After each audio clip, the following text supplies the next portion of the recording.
a greater number of locations, longer working hours, and an efficient online booking system. These are the problems on a larger scale, but how do they affect the individual? Scott will now talk you through Mark's story. Mark is a CEO of a new startup company. He has been super eager to make progress with developing his product, but finds it hard to collaborate with his employees due to the new work-at-home lifestyle. This has made his life very difficult as he noticed his employees' productivity and creativity decrease. He has recently given co-sharing spaces a go, but as they aren't for him. Mark is always very busy and needs more flexibility in the hours that they are available for. And due to Zoom meetings becoming a requirement for most of his business, he needs a private space to talk with his clients. But every co-sharing space he has tried has big issues with background noise.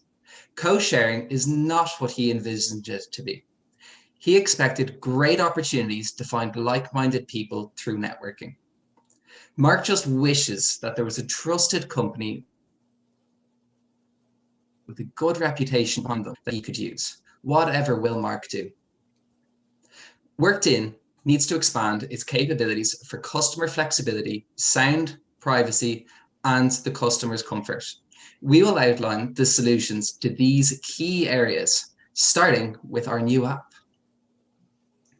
The Workden mobile app is going to bring serious innovation to the company and put it on top of all its competitors. The key features of this will be the networking, the leaderboard, and the ability to book a seat.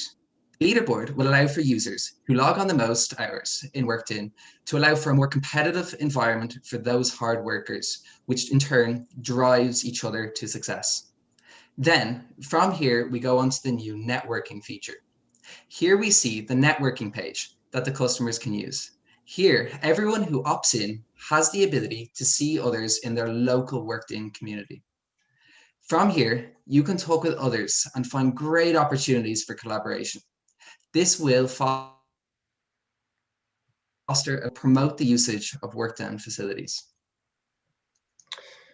We identified two main aspects of sound and privacy within each Workden location. There's the personal privacy aspect for those important Zoom calls and business meetings where you would really rather not be overheard. There's also the problem of reducing overall sound levels so Workden members can work comfortably without being distracted by constant background noise. We plan on creating private hubs using soundproofing curtains, which are fully retractable, meaning they won't interfere with the Workden host's business. These curtains, which are made from materials to match the surrounding decor, are capable of reducing noise levels by up to 90%, easily facilitating those private calls. To back up the soundproofing curtains, we are installing sound masking devices around the private hubs. This means we can create a zone in which background chatter and private conversations are suppressed. To tackle the issue of overwhelming background noise while still facilitating collaborative and productive work, we're going to install movable, branded sound dampening panels, which can be installed against a wall or freestanding. The acoustic foam in these panels will catch and suppress the annoying echoes associated with working in a hard-floored indoor space. But aren't these panels going to impose on the aesthetic of the Workden? No, they aren't. Each panel is backed with a vinyl wrap to match the surroundings of the Workden. When not in use, the panels can either be flipped around and stored so they blend into the walls, or folded together and stowed away. Comfort. We've all been there. Sitting on a wooden bench or a rustic chair in a restaurant. They're not bad for the first hour or two, but I'll tell you, by the time the coffees have arrived after a long meal, they definitely could be more comfortable. Introducing branded cushions will help relieve some of the monotony of those rock-hard chairs.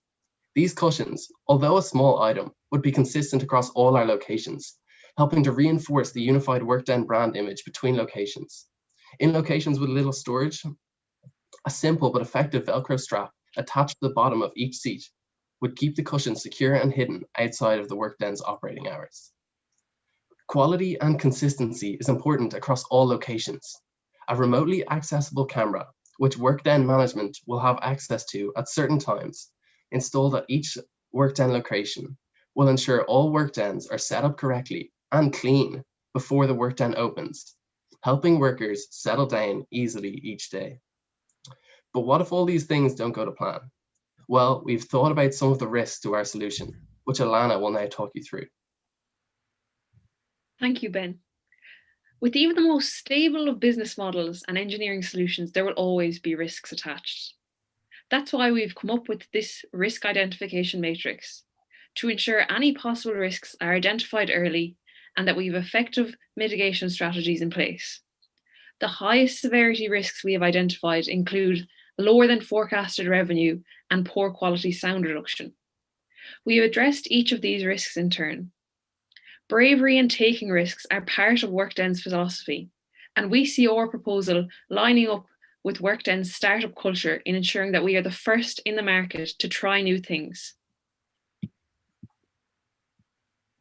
Our growth roadmap plans out the next 5 years, and as seen by the end of 2020, we envision the current 4 locations to be retrofitted with the 3 aspects of our engineering solution.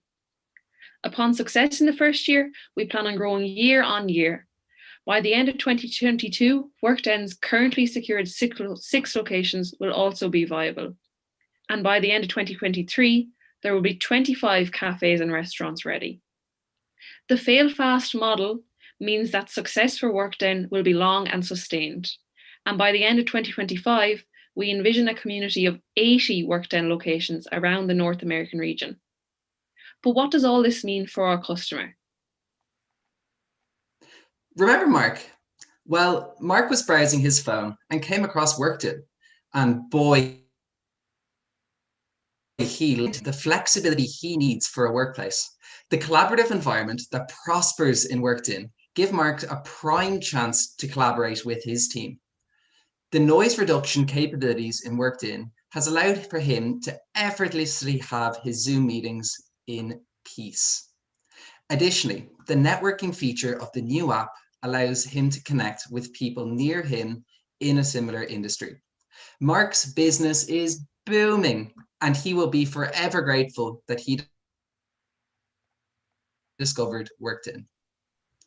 Workden has a host of competitors, each of which have huge limitations due to owning the property that they reside on. Due to Workden's lean business model, they have the opportunity to be flexible in where they have workspaces, while at a lower cost. In addition to this, Workden strives to be environmentally friendly, while also creating great local partnerships. Aoife will now discuss our business plan to you. Under our business plan, we wanted to increase the number of hours that Workden spaces are open to accommodate the trend towards flexible working hours, as not everyone wants to work 9 to 5. Our combined restaurant and cafe approach allows us to make this possible. Restaurants will be opened as Workden spaces from 7 a.m. to 5 p.m, whilst cafes will serve as a co-working location between 5 p.m. to 10 p.m. During each of these times, those working in Workden spaces will have the option to get food delivered from the corresponding cafe or restaurant that is open for service during this time. The current market trends indicate a clear move towards this co-working model, with the total market value expected to reach 11.52 billion in 2023. And in Canada specifically, the flexible market has grown a massive 79% from 2017 to 2019. These trends show a clear need for a company like Workden to meet the growing demands of the market. In terms of who we envisage as users of our service, as well as our example of someone like Mark, we plan on targeting 3 main markets. Firstly, technology companies. Microsoft, Google, Twitter, Facebook, Salesforce, Amazon, and Spotify have all announced that employees can work remotely in the long term. This means that even post-pandemic, Workden could be a key player in providing co-working spaces for these employees. This could begin as a B2C exchange where one tech employee uses Workden, but over time, companies like Google could purchase Workden passes for a range of their employees, offering a significantly cheaper alternative to their current spend on Google offices. Secondly, we believe that targeting college students is a huge untapped revenue stream. In our own university, there are 30,000 students and 500 library spaces. Universities simply don't have the resources to provide enough study space to accommodate us eager studiers. But this is where Workden could step in. Not only would students be guaranteed a seat by using the booking system on the app, but the productive yet chill vibe of the Workden workspace is perfectly suited to the hipster college student. For our third market, we looked at what kind of companies are deterred from the traditional office purchasing model. And we found that charity organisations, due to severe funding restraints, are often unable to afford the purchase or even rent of an office block for long-term periods. According to research from the Charitable Impact, the majority of Canadian registered charities operate on less than $200,000 a year. And COVID-19 has only made this problem worse, with 81% of charities noting a severe drop in donations since the beginning of the pandemic. So how can Workden help? Initially, we envisage offering a slightly reduced rate for charity workers. However, as Workden becomes more profitable within these next 5 years, we would hope to increase this discount even further. Looking into Workden's social media presence, they currently have 600 Instagram followers. We believe that this could be hugely increased through a successful marketing campaign. In designing this campaign, we began by thinking, why do people use Workden? What is the main advantage of working in a space surrounded by others, as opposed to at home by yourself? And the answer? Productivity. If you look around and see others working hard, it encourages you to work harder. Why? Because productivity is contagious. Through our campaign, people who use Workden will be encouraged to share via their social media one thing that they have achieved that day. For example, finally submitted that report, #productivity is contagious. Not only will this encourage Workden users to reflect on how helpful the workspace was, but it will also encourage others to join the productivity movement. Our other marketing strategies include branding on ceramic mugs, which will serve as tea and coffee mugs for Workden users, but will also be used in the restaurants as a form of advertising for Workden. We will utilize LinkedIn targeted advertising to specifically target companies and industries, as well as our leadership board via the app and a constant feedback loop. In terms of our positioning strategy, we envisage ourselves as being located just within the low price, high quality bracket. The quality provided will be comfortable but not luxurious. This is key to maintaining Workden's 60 to 80% cheaper price than its competitors. Within our business plan, we are keeping Workden's current pricing model. In terms of financials, our revenue projection sees the number of cafes and restaurants grow from 4 to 10 to 25 to 50, and by year 5, we envisage having 80 participating cafes and restaurants. Initially, the number is lower due to social distancing guidelines, but by year 3, we envisage these restrictions being fully lifted. In terms of our startup cost per cafe, this includes the IP camera, the branded cushions and mugs, the curtains, sound panels, sound masking, and lighting costs.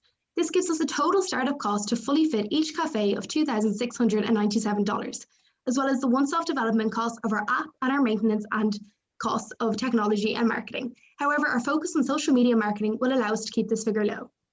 So why choose Workden? What are our unique selling points? We offer a collaborative and private working space in one convenient location, with soundproofing technology, competitive rates, flexible working hours, and a lunch delivery option. So the real question is, why wouldn't you choose Workden? And why wouldn't you choose Workden? On top of these unique selling points, we have sustainability at the heart of our vision for Workden. We have aligned our proposal with the global goals, particularly goals 9, 11, and 13. The repurposing of restaurants and cafes for office use positively affects and the sustainability of infrastructure. We are ensuring sustainable infrastructure and hence addressing goals 9 and 11. Over. So the Q&A session can begin now. So sorry to cut you off.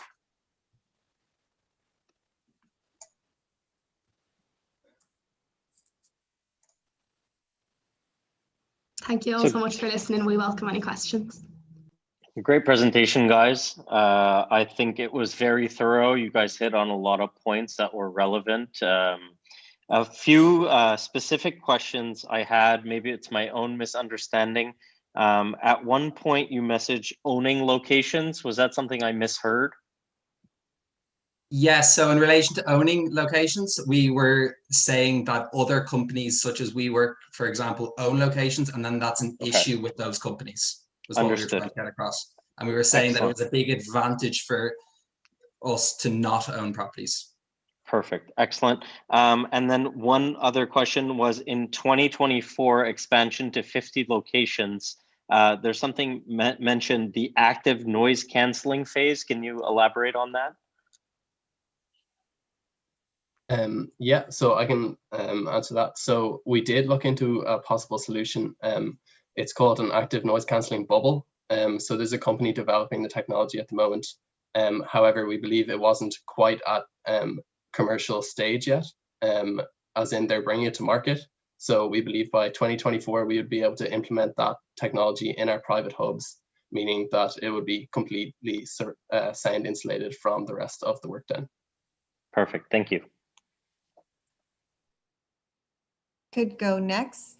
Hi, I'm Mary. Excellent presentation from start to finish.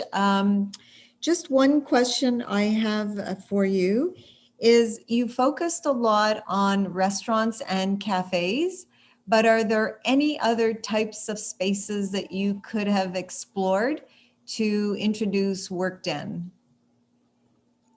Yeah, so we actually discussed this at length when we were trying to decide what our best features were, and we looked at, like they mentioned in the brief, different studios. So for example, yoga studios or dance studios, which would only be used in the evening, as well as looking at hairdressers, as they tend to have one chair and one desk in front. However, when we considered our options, we still felt that restaurants and cafes were the best option due to the vibe of the place, as that's what we're going for with our target audience. We want our customers to feel like they're comfortable enough to sit back and have a coffee. And the other thing as well with the dance studios is that Workden would have to provide the furniture, and we really didn't want them to have any capital expenses. But instead, the restaurants and cafes already have tables, already have chairs. We're simply adding the cushions, the soundproofing technology, so it's a much lower expense for Workden. And to retain that 60 to 80% margin where they're much cheaper than their competitors, we felt that the best option was restaurants and cafes. Okay, good. Thank you. Over to you, Tim. Yeah, thanks. Great presentation, folks. I saw your numbers very quickly. I saw that jump to 80 locations, and I think it was 9 million in sales. Is that it? Can you just explain kind of what you think the conversion rate is and what you think, you know, revenue per location looks like, so we get a sense that your numbers hold? Yeah, of course, Scott, if you wouldn't mind flicking back to that slide. These revenues are assumed that we have all our cafes filled, every seat in every cafe filled, and that they're each taking the monthly pass and paying for 12 months a year. So the real figures could be slightly lower than this. However, looking at the current model, it's really a lot better value for the customers to go for the monthly one as opposed to the daily and weekly. So this is how we envisaged it. And in terms of the number of cafes, yeah, you're absolutely right. It does jump significantly from 50 to 80.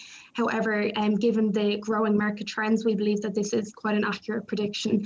And with more people working from home, more people co-working, by the year 24-25, we believe it'll be the norm. It won't be a kind of a weary technology or a weary area that people are unsure of. We believe it'll be quite common. What would a pessimistic scenario look like, especially considering I don't think students are going to go for a monthly pass? I think it'll be serendipitous. They'll take it as they need it. And, you know, it's clustered around a university. So what's a more realistic, you know, on the fly, week by week, you know, not 100% capacity situation? What's a reasonable number that I can go to investors with?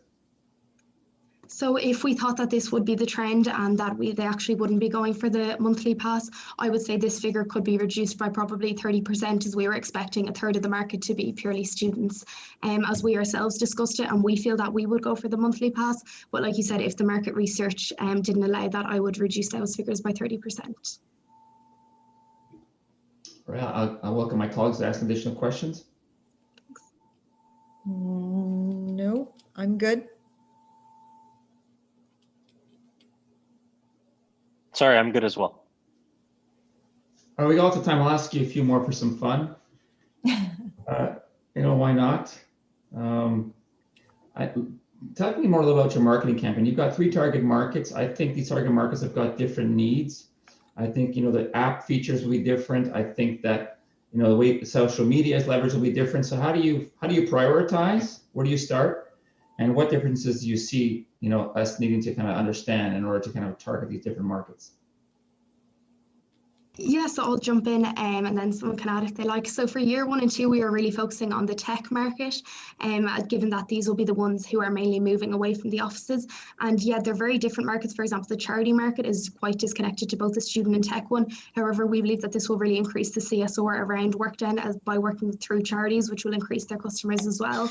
And the initial knowledge needed for the tech markets will be done through market research, and then separately again for the students, and they may have different needs. There might end up, as we increase our workspaces, having a cafe more suited to one of the target markets, a different cafe altogether suited to another target market. However, initially we envisage all three target markets being able to work together in the same cafe or restaurant. Okay, I think with the COVID situation, people are going to be actually happy to get back to the office and actually see people. And I think also at the same time, we're going to see organizations realizing we don't need to have big headquarters downtown. We actually can have people work from home. Do you think that will threaten this business? Do you think that's going to lead us to, a shrinking of this business in the long term? Well, there's been a bit of a move towards, I know with the big tech companies, and I know a lot of other American companies have actually said that long term, they are allowing employees to work from home. But I know myself, even just through college, working at home a lot of the time, I don't personally have a workspace at home that I can work in. So we feel like long term, and the growing trends that were mentioned earlier, that it's actually just an expanding industry at the moment. I'll ask you one last question just for fun. And we'll do an ethics thing. Why not? Your ideas at the actual location, I think, are quite interesting. There's some very interesting ideas there. The camera, though, that for quality checking, works me worry about privacy. What's kind of your thoughts on that? Yeah, absolutely. That was a big discussion between us about privacy. So our plan there is to have it timed so it would be completely electrically off for most of the time, and then it would only be turned on for Workden checking. So it could either be on a timed plug or a timed switch. So the only period that it would be on would be after the setup of the location of the Workden. Then it will be turned on for a quick check, and then it will be turned off again. So that there would be no access to that during the day when either the Workden host business is running or when the Workden is running itself. Thanks, folks. Thanks for your presentation. Thank you. Actually, can I ask a question for fun? Do we have time? Yeah? Okay, so I just wanted to ask a question around sustainability. Some of the new tools that you have developed or proposing, are they sustainable? Can you talk a little bit about them? Like your dividers, for example. So the dividers, the company we base the cost of the curtains and the curtain railings off are a Canadian company, as well as that all the technology we plan on implementing, we would ensure that it's locally and sustainably sourced to address any sustainability problems. And the repurposing of the facilities and the office spaces into restaurants and cafes positively contributes to a sustainability vision for the company. Just to add to that, in terms of the actual dividers themselves, the stand-up dividers, so they're not attached necessarily to that one location. So perhaps if that business, the host dropped out, those dividers don't have to be skipped, they don't have to be wasted, they can be moved to another Workden location and reused. Okay, good. I have just one last question if we have time. Sure. Okay, perfect. So I just want to know, you guys gave a pretty well-rounded presentation. In terms of one part that I found kind of unclarity on was we're adding costs when it comes to these locations. Is there any ideas when it comes to acquisition of customers of what the process would be? Yeah, Scott, if you could just go to the slide on the marketing funnel.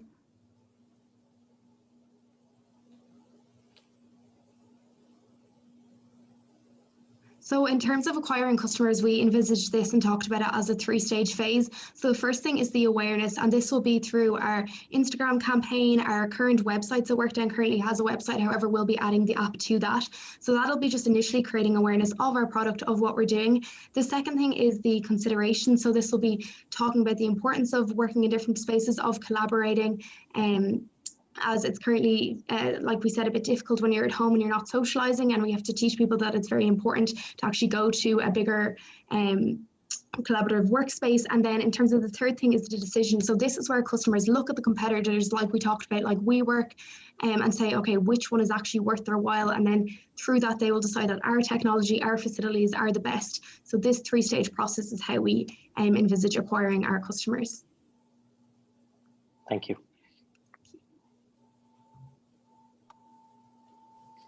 All right, so if nobody has any question, the 10-minute deliberation period can start now. Judges, you can now head to your breakout rooms. Participants, same will go for you as well. I think you guys should have the prompt on the bottom for your breakout room.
Sorry to interrupt, but can I point out that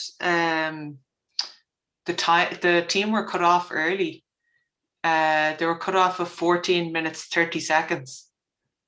14 minutes, 30 seconds. Let me check what we have here. We have it at 15 minutes. I think I had added you into the presentation. Maybe that's yeah. why. I know you added me in late, but the team were timing. They all had a countdown on their screen, and they were cut off 30 seconds early. Oh, okay. Well, okay, we'll discuss that with the team. I appreciate you bringing that up. Okay, thank you. Could you, I know the judges are deliberating now. Would it be possible for you to go into the judges' room and just state that?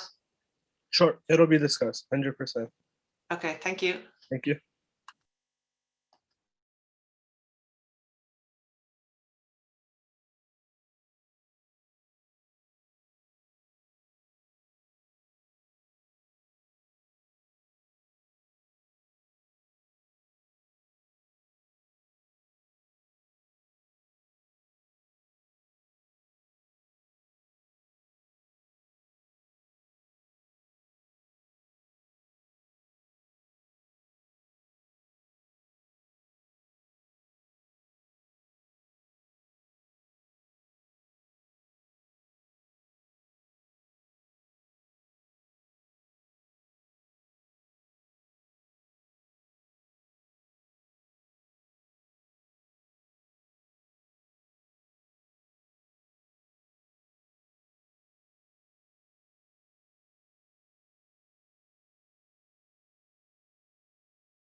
I will add the participants right back in, just 2 seconds.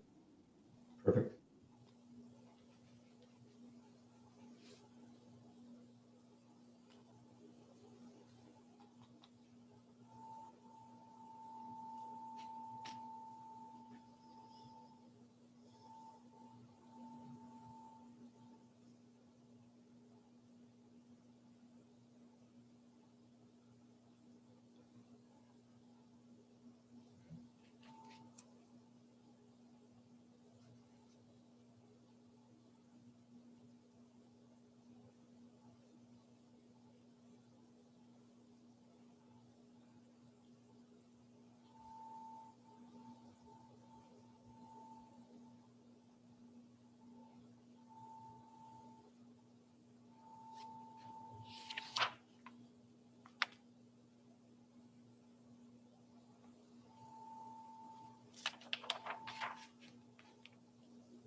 Okie doke, everyone should be coming back in. Go. The 10-minute feedback period can start now. Could I just say one thing to start? It was to do with the timing. So I've had a timer running on my desktop, and it was started when our presentation, when Aoife started speaking, and then we were cut off at 14 minutes and 30 seconds, plus or minus a few seconds, according to my timer on my desktop. So we just want to make sure we don't get penalized for this, because we genuinely because it had was it 30 perfectly. seconds, really. I'm sorry for the discrepancy, but my timer indicated that you guys started at 4:18, and then I stopped you at 4:33. But I'm so sorry for that. Okay. I need not worry. It didn't feel like, an issue on our side. I think you guys just kind of got right to the mark, so it didn't even occur to me, or us in our discussions about your timing. So it's a non-issue, so don't worry about it. Okay. Thank you. Thank you. Really appreciate that. Anuj, did you want to start? Yeah, sure. Sorry. So I'll start off. I'm actually one of the partners in Workden.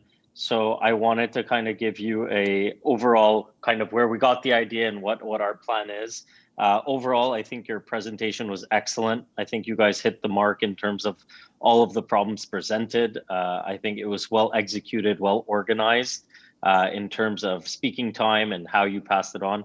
In terms of criticism, a small criticism would be just to kind of reorganize the way you presented the data, in the sense that a lot of my notes here, as I was saying to the other judges, are kind of what are the economics behind this? What are the numbers? What's the rationale? And you guys addressed that later on in the presentations. We kind of deleted a lot of my questions.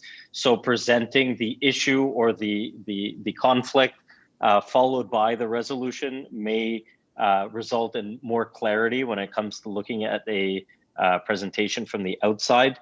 But in terms of your ideas, I thought they were fantastic. Everything makes a lot of sense. There's specific questions for me, such as who's paying for it, but I don't really think that's related to this type of presentation. Our idea was kind of using existing places, making them functional, sustainable, and there being an economic function behind it. Meaning that there was an advantage to the host and the users. And I think you guys depicted that very, very well. So congratulations and thank you for your time. Okay, so your presentation was really, really well done. I was very impressed with it. You did a great job. I love the fact that you started with a story, which was awesome. And then we kind of lost sight of the story. And I wish I would have known sort of more about the story, what happened to the individual in that story. So, but other than that, it was really great. I love that you talked about not-for-profits. I think that's like a market that's really very often not really a lot of people pay attention to it. So I was very happy to see that you had identified that as a market. And the other thing you talked about it, I asked that question, was around, you know, you focused on restaurant and cafes and you provided a really great response. But I would have loved to have seen a little bit more sort of exploring different opportunities and then saying, this is why it's not going to work. So that's it. But well done. Excellent. Thank you. Great job, team. I thought you did excellent work. Some structural issues, I'll give you my opinion. You can do with it what you will. I like to see you talk a bit more about the recommendations, spend a little more time there, a little more time with the financials. Those two areas, I thought you went very quickly. Ultimately, in my opinion, I think you covered a lot of things. And I thought if you had cut a few little things out and spent a little more time on more of the priorities, it would have been to your benefit. You also spoke at times at lightning speed, right? So it's indicative of having so many things packed into that 15 minutes. 15 minutes is not a long time, as you know. It's more of a pitch than it is like a full-blown analysis, right? So you gotta pick and choose your battles. I did like a lot of the tactical things you suggested. I thought there was some great ideas there. I personally would have reversed it in a sense. I would have talked about the business plan and strategic side first, and then got into the tactical pieces. I think strategically you set up and say, here's what I want you to achieve as an organization, and then talk about how tactical pieces fit into that. I thought that would have been a nice way of kind of structuring it, funneling it, if you will. I think in target market pieces, there's some strong ideas there. I think though you could get your marketing plan fleshed out even further, you know, right down to the point of using influencers and social media, specific tactics that you use there to carry out your strategy. These are three very different target markets, so I'd like to see you understand the dimensions of them a bit further. This conversation we had as a judge before with Anuj, we kind of talked about like the value chain. You know, you've got the customer at the end, which you focus on primarily, but I think the partnership with the host would have been something to look at even further, how they fit into this thing, because they're a big part of this as well. You know, the things that they're going to do in their location, they have to buy into it, they have to be part of it, and hopefully they'll pay for some of it, you know. So that would have been areas to kind of consider a little bit further, I think. I think the growth trajectory made sense. I think hitting the 80 locations, I think is a good number from my perspective. I think investing in some of the tactical elements you talked about in a 2-year span gives the organization a chance to grow, bring in some revenues, and then invest those revenues. So I thought that was very, very logical. But then the numbers were very optimistic. So, you know, show me at the store level, show me at the location level, you know, the usage, the client acquisition cost, what it potentially can look like, and then take profitability from that store location and then multiply it against the others. By doing it that way, you make us understand very clearly, you know, what's happening at the local level, and we buy into the big numbers down the road, you know, a way of doing it. I thought you answered questions very well. A little fast at times there too. You tried to cram a lot in there. But I thought you guys all spoke well. I think you all answered questions well. And, you know, I think the division of labor, the way you managed it, I thought was very effective. So congratulations.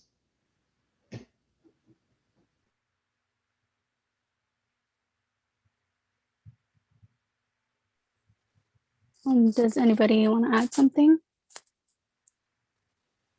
Where are you from?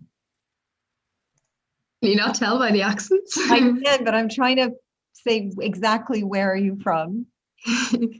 We're from different. Me and the two boys are Dublin. Alana, on the other hand.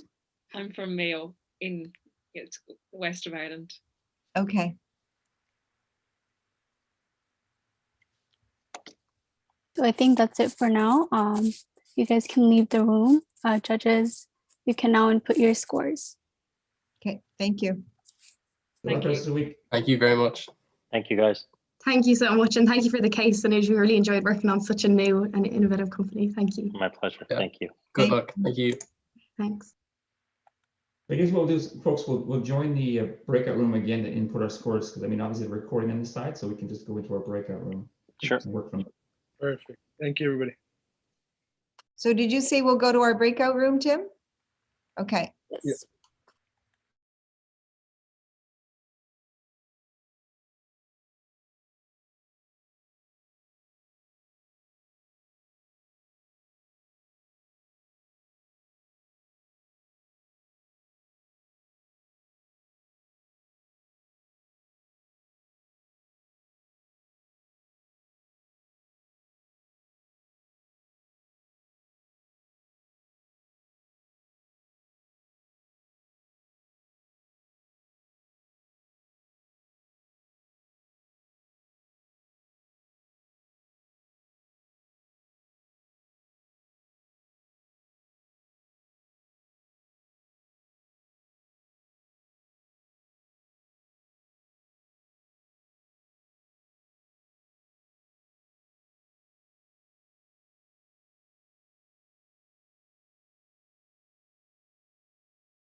Hey, Shelby, if you can just point me into the judges breakout room, that'd be great. Sure, no problem. Perfect. Thanks, bud. No problem. Thanks. I'll talk to you later. Talk soon.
Everything was is good for the scores and everything.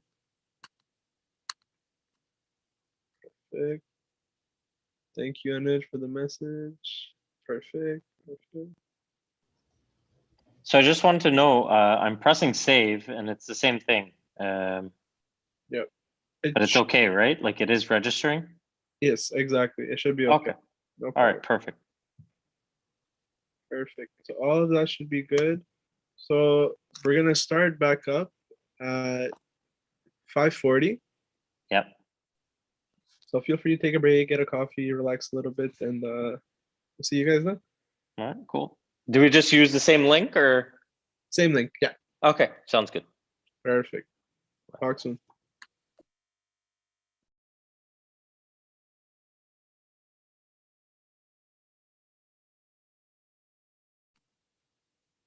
Nusrat, do you mind unmuting? Yeah. Did Mary leave? Is she still in the breakout room? Yeah, she is. Okay, sorry. Yeah, I'm gonna move her back in.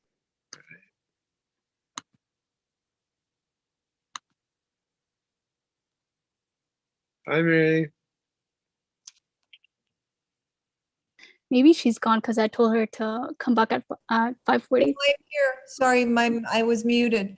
So my scores, and I just wanted to make sure everything's okay. Otherwise, I'm gonna log off and come back at 5:40. That's perfect. Would you mind just sending the message for the best speaker? Oh, I will do that right now. Appreciate Okay. Chat. And Shobi, your name is here? Yep. Sure. Yeah, that's it. Okay. A-I, how do you spell her name? Let me see, where did I write it?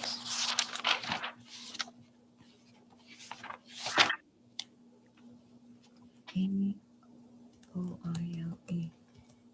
I think, I hope I have the name right. Iole Cunningham, is that it? I think, yeah, that should be okay. I have a name list of the names too, so It was the first presenter. Okay, I just sent it to you. perfect. So I'm going to get out. Everything's good for me to go. Amazing. Thank you, Mary. You're welcome. I'm going to log out and log back in, so hopefully my camera will work. Fingers crossed. Make sure to turn off the computer and turn it back on, right? I will. I will. Thank you. See you soon. Bye-bye. All right, Nusrat, take a break, no problem. And yeah, we'll reconvene at 5:35, 5:40. Perfect. Cool.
There you go, Mary. Camera's working. Perfect. Wow, the solution worked. Log off and log back in. I'm happy. Perfect. Mary, once again, I'm just gonna assign you to the judges room. Just press later. Yeah. The same goes for you. Thank you, Shobi. Pleasure. So we're gonna start at 5:50 with the next team. Okay. So a couple more minutes, relax, no problem. And any questions, anything, just let us know. Okay, thank you. Good, thank you guys.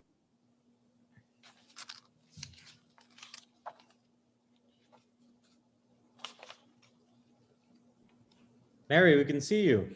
I know, I'm so Isn't it excited. nice? Yes. Yeah. What's a face to the name? It was the magic of shutting down and starting over. It's usually how stuff gets back to working.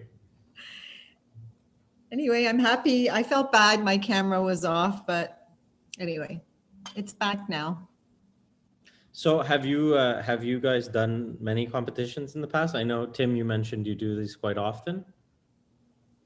Yeah, usually I'm on a competing side, so I oversee our MBA competition program. So we send about 20 teams out a year to about 10 competitions, plus host internal stuff as well. That's fantastic.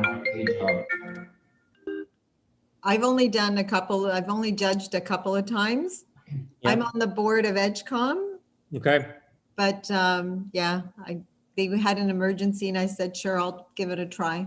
I'd love to get my other company a part of it. Actually, I was thinking it'd be a good. I mean, a lot of the struggle when it comes to Workden. I mean, as interesting as it is, a lot of the marketing and hold on one second. I'm sorry. All of the actual implementations of strategies and all that are yet to be seen. But my other business is a little bit more mature in the sense we've been around almost 10 years now. So I started at Concordia my first year. And we service about 400 companies when it comes to telecom, so internet and phone service. So I'd be interested to see how we could, look at it with a fresh pair of eyes. We've been looking at it with the same pair of eyes for almost a decade now. What's your time frame? Maybe you could participate in our case at ENGCOMM next year. I don't see why not. Absolutely. That would be amazing. Yeah, I mean, hopefully we're not going anywhere. I mean, we've stood the test of time when it comes to COVID, and we made it through there. So I'm hoping we'll be around by next year. But who would I contact for that? Me right here. Perfect. You don't have to look too far, I'm man without a face. Oh, let me turn the camera on. There we go. I like the idea of face to a name. So yeah, if you could send me over your info by email, what I'll do is I'll kind of send you an email with what our struggles are, what our challenges we kind of face. And I think it's a good fit for engineering as well. There's definitely some technology in there and the commerce side of it, as you know. So Sure, I think that would be a great idea. I'll actually send you an email today, right away after. Perfect. This way we're all fresh. Yep. So Anuj, do you think the last team paid enough attention to the engineering aspect? I mean, there was definitely more than the previous one in the sense that they had some sort of technology. So I kind of had to give it to them. But again, I really I'm resonating. Someone asked the question earlier about if we can go back and regrade. And I think that's really pertinent now that I see kind of the disparity between two presentations. There he is. There you go. Very good. So yeah, in terms of tech, I mean, sound masking is something that's kind of, it's out there, but it's not perfected yet. Curtains, I think that's not really technology, but it's hard to say, technology can be interpreted as so many things, but I wish someone would pay a little bit more of the intricacies of the app itself and how that would work. Because I think that is the whole collaboration community type approach that I think that's what differentiates things. Like Facebook wouldn't be Facebook without users, right? So Right. Yeah, I mean, you can almost argue if people are worrying about quiet, they can bring their own set of headphones and slap them on and get some quiet, or you can rent them out, or you can even provide them. That's but I it. think the technology in terms of data and all that, that's what's the more exciting part, and the Exactly. afterplay to that, you know? Well, I mean, in the sense that, I mean, just on Wi-Fi technology, you can pull a room now and then basically build APIs that grab their interest off Facebook. And that, I mean, 90% of the room likes jazz. That's the music that should be playing just intuitively, not, you know, that's not really technology. That's been around. It's just no one thinks about these things. Wi-Fi analytics are actually pretty rich.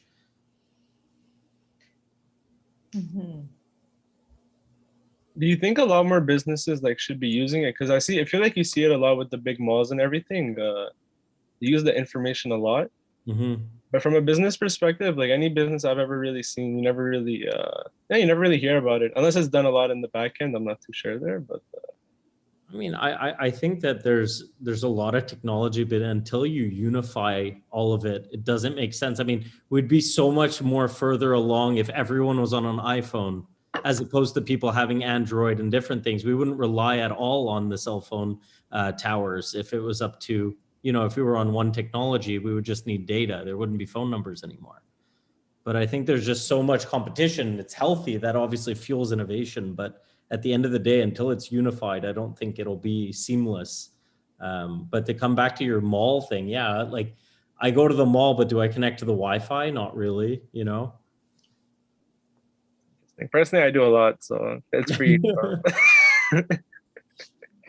Yeah, and malls are suffering like hell, so they're looking at ways in which they can engage on the Wi-Fi. They got to do things that are interesting and get the stores involved as well, you know? So it's another... Absolutely. Things like Bluetooth beacons. I mean, a big thing was kind of why do you need a server in a restaurant when you can do everything through a QR code and based on localization through Bluetooth technology even? Like it's pretty elementary, but it's just very hard to implement because people are pretty, you know, strict in the way they operate. Right. I think we're seeing a bit of a shift of it too. Like, I know a lot of restaurants and stuff are using even like those little circular, I don't even know what you would call them, buzzers, I suppose. Yep. And even then too, rather than having to call out, have people to go to certain individuals around the restaurant. Yeah. I think COVID's good. It's going to accelerate a lot of the changes that were coming anyways. A lot of that, but I definitely will slow down on the sanitation side, right? You can't just pass out beacons anymore either. So there's definitely benefits and you know, drawbacks too. So that's true. But I mean, if you clean them, there shouldn't be a big issue, no? Like at least you reduce the face-to-face contact, you know? That's it. That's the biggest one. Let's see. Okie doke. We need some of that golf shoe spray, you know, just keep spraying in everyone's products. Exactly. My family jokes about finding Lysol to around the house. We always use it for everything, but I don't know. Ever since COVID started, can't find a bottle at all. You know. No, I was at Costco and it was like a herd of people. The guy was pulling a pallet out of it, and it was like mayhem. People were grabbing them like. So there's a place on Sherbrooke, in NDG that actually has Lysol right now. They just got a fresh batch. Well, this was yesterday. I wonder if it's gone already. For sure. Great tip. I'm gonna call you next time I need Lysol. Just okay. Well, let me know. Just have a scotch. Just have a scotch, Shelby. Just have a scotch and you'll be fine. You know what I mean? Like, I love that. All right, so we're at 50. I'm gonna add in the team. Everybody's ready to go? Yep. Beautiful.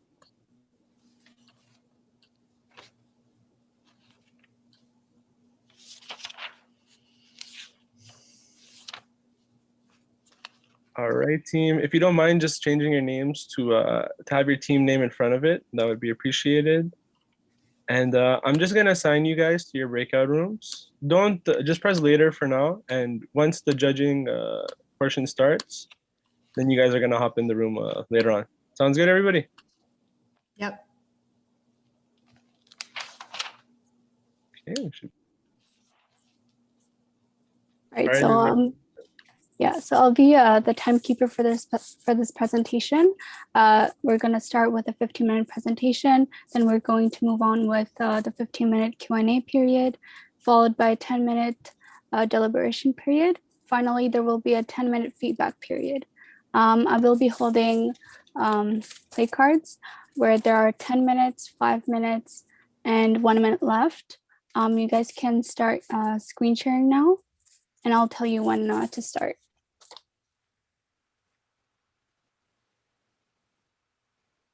Perfect. So you guys can start now. So the screen's shared, correct? Yes. Sorry, just have to. All right. The other screen. Sorry. Let me know when you guys are ready. Yeah.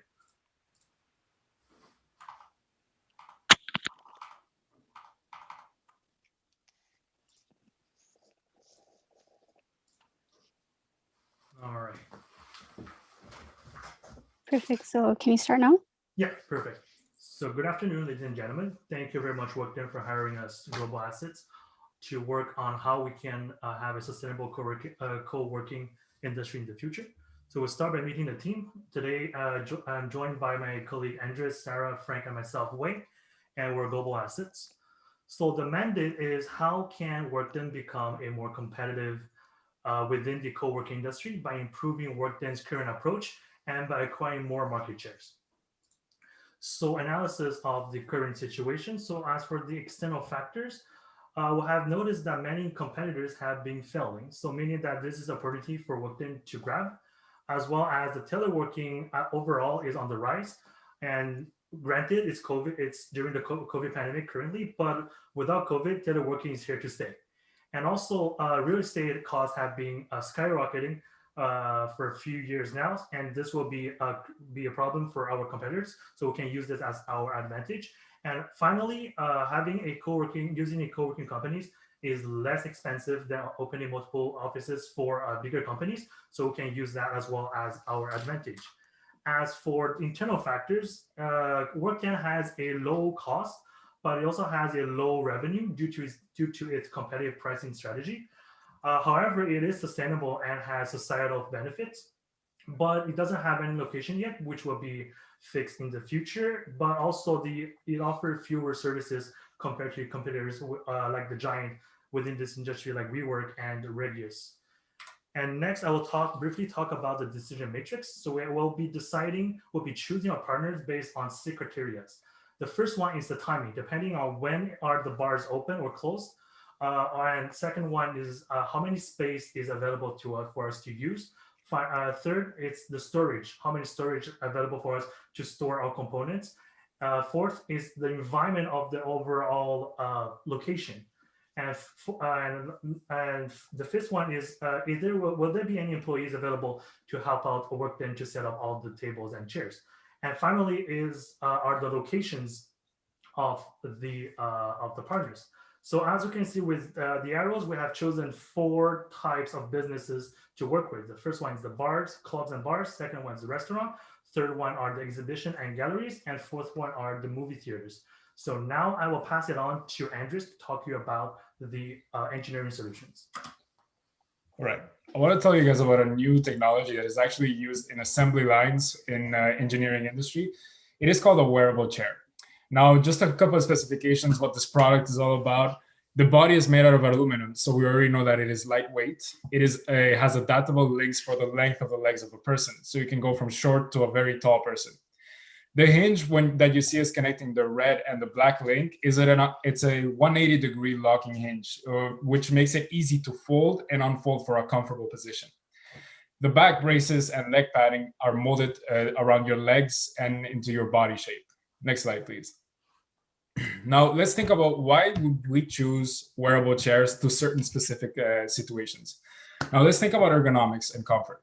The traditional chair, it's a 90-degree angle, not the best one, and it cannot adjust its length of the legs. So if I'm a very tall person in a very small chair, I'm really uncomfortable.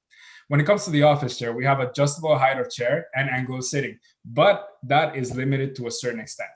A wearable chair would have both the adjustable up to 180 degrees in an angle for sitting, and you can even stand up for people that want to work standing up in a stand-up desk. And you have padding, which is molded to your legs and your back, so it's already very, very ergonomic as it is. Let's talk about space. When we're using an office chair and a traditional chair, we are taking two spaces, which is basically the space taken by the human and by the chair. So you have limited space around your desk. Now, with the wearable chair, their space taken is by the human only. When it comes to branding, of course, a traditional chair can always be painted and you can always put a logo into it. An office chair, most providers provide them in black, not orange. So that's a little bit harder. For wearable chairs, the painted color of the links can be done in orange, which is the company color of Workden. And we can also put a logo into it that represents the brand, like a sticker. Let's talk about storage now. This is actually very important. For a traditional chair, the only way to do it is to stack them up. If it's foldable, you fold them and you stack them up once again. For an office chair, you cannot stack that one up. It is comfortable, but when it comes to storage, they're completely inefficient. The only way to store them neatly in a very tight location is to disassemble them, and that takes time and effort. For the wearable chair, with the 180-degree angle, we can be folded up on itself and takes a lot less space. You can see the example right in the top corner over there where you see the wearable chair completely folded, and it can be put in a very tightly knit closet. For current and future locations, for sure the traditional chairs are supplied by Workden and can be supplied by request. And there's many locations that supply them, like restaurants. For an office chair, hard to offer by Workden due to the time of assembly and tools needed for that to be assembled, and also for storage space, like I previously mentioned. For wearable chair, we can be offered upon request by the client, if the client wants to use this product, and can be used in even more tight spaces. So more places are available. Say I'm a businessman, I'm in another country, and I want a very small space for a couple of hours. I know it's tight, I don't want to spend a lot of money. This would be my solution. Next slide, please.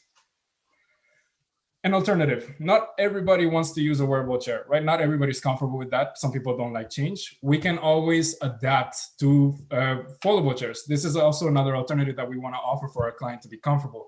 However, we want you guys to be even more comfortable than that. We prioritize that. So we are putting some add-ons. The under desk padding for your feet, so a footrest, and the cushioning for back and buttocks. So that's one thing we want to provide for you to put in any chair that you find at a restaurant, or for the foldable chair that we're going to give you. For the criteria, we were asked for comfort. These add-ons are specifically for that. We're asked for branding. Color can be custom made and can be requested, and we can even put stickers all around it for our company logo. And for current and future locations, we need to consider the locations that can have chairs and the locations that already have chairs in it in order to find this alternative. Next slide, please. All right, let's talk about power plugs. If you see the top picture right here, this is actually from Workden, and this is work that they did. Look at on the ground, we have a lot of power extensions, and this is very inefficient because there's going to be a lot of cables that are there, and this can make people trip. This is not efficient.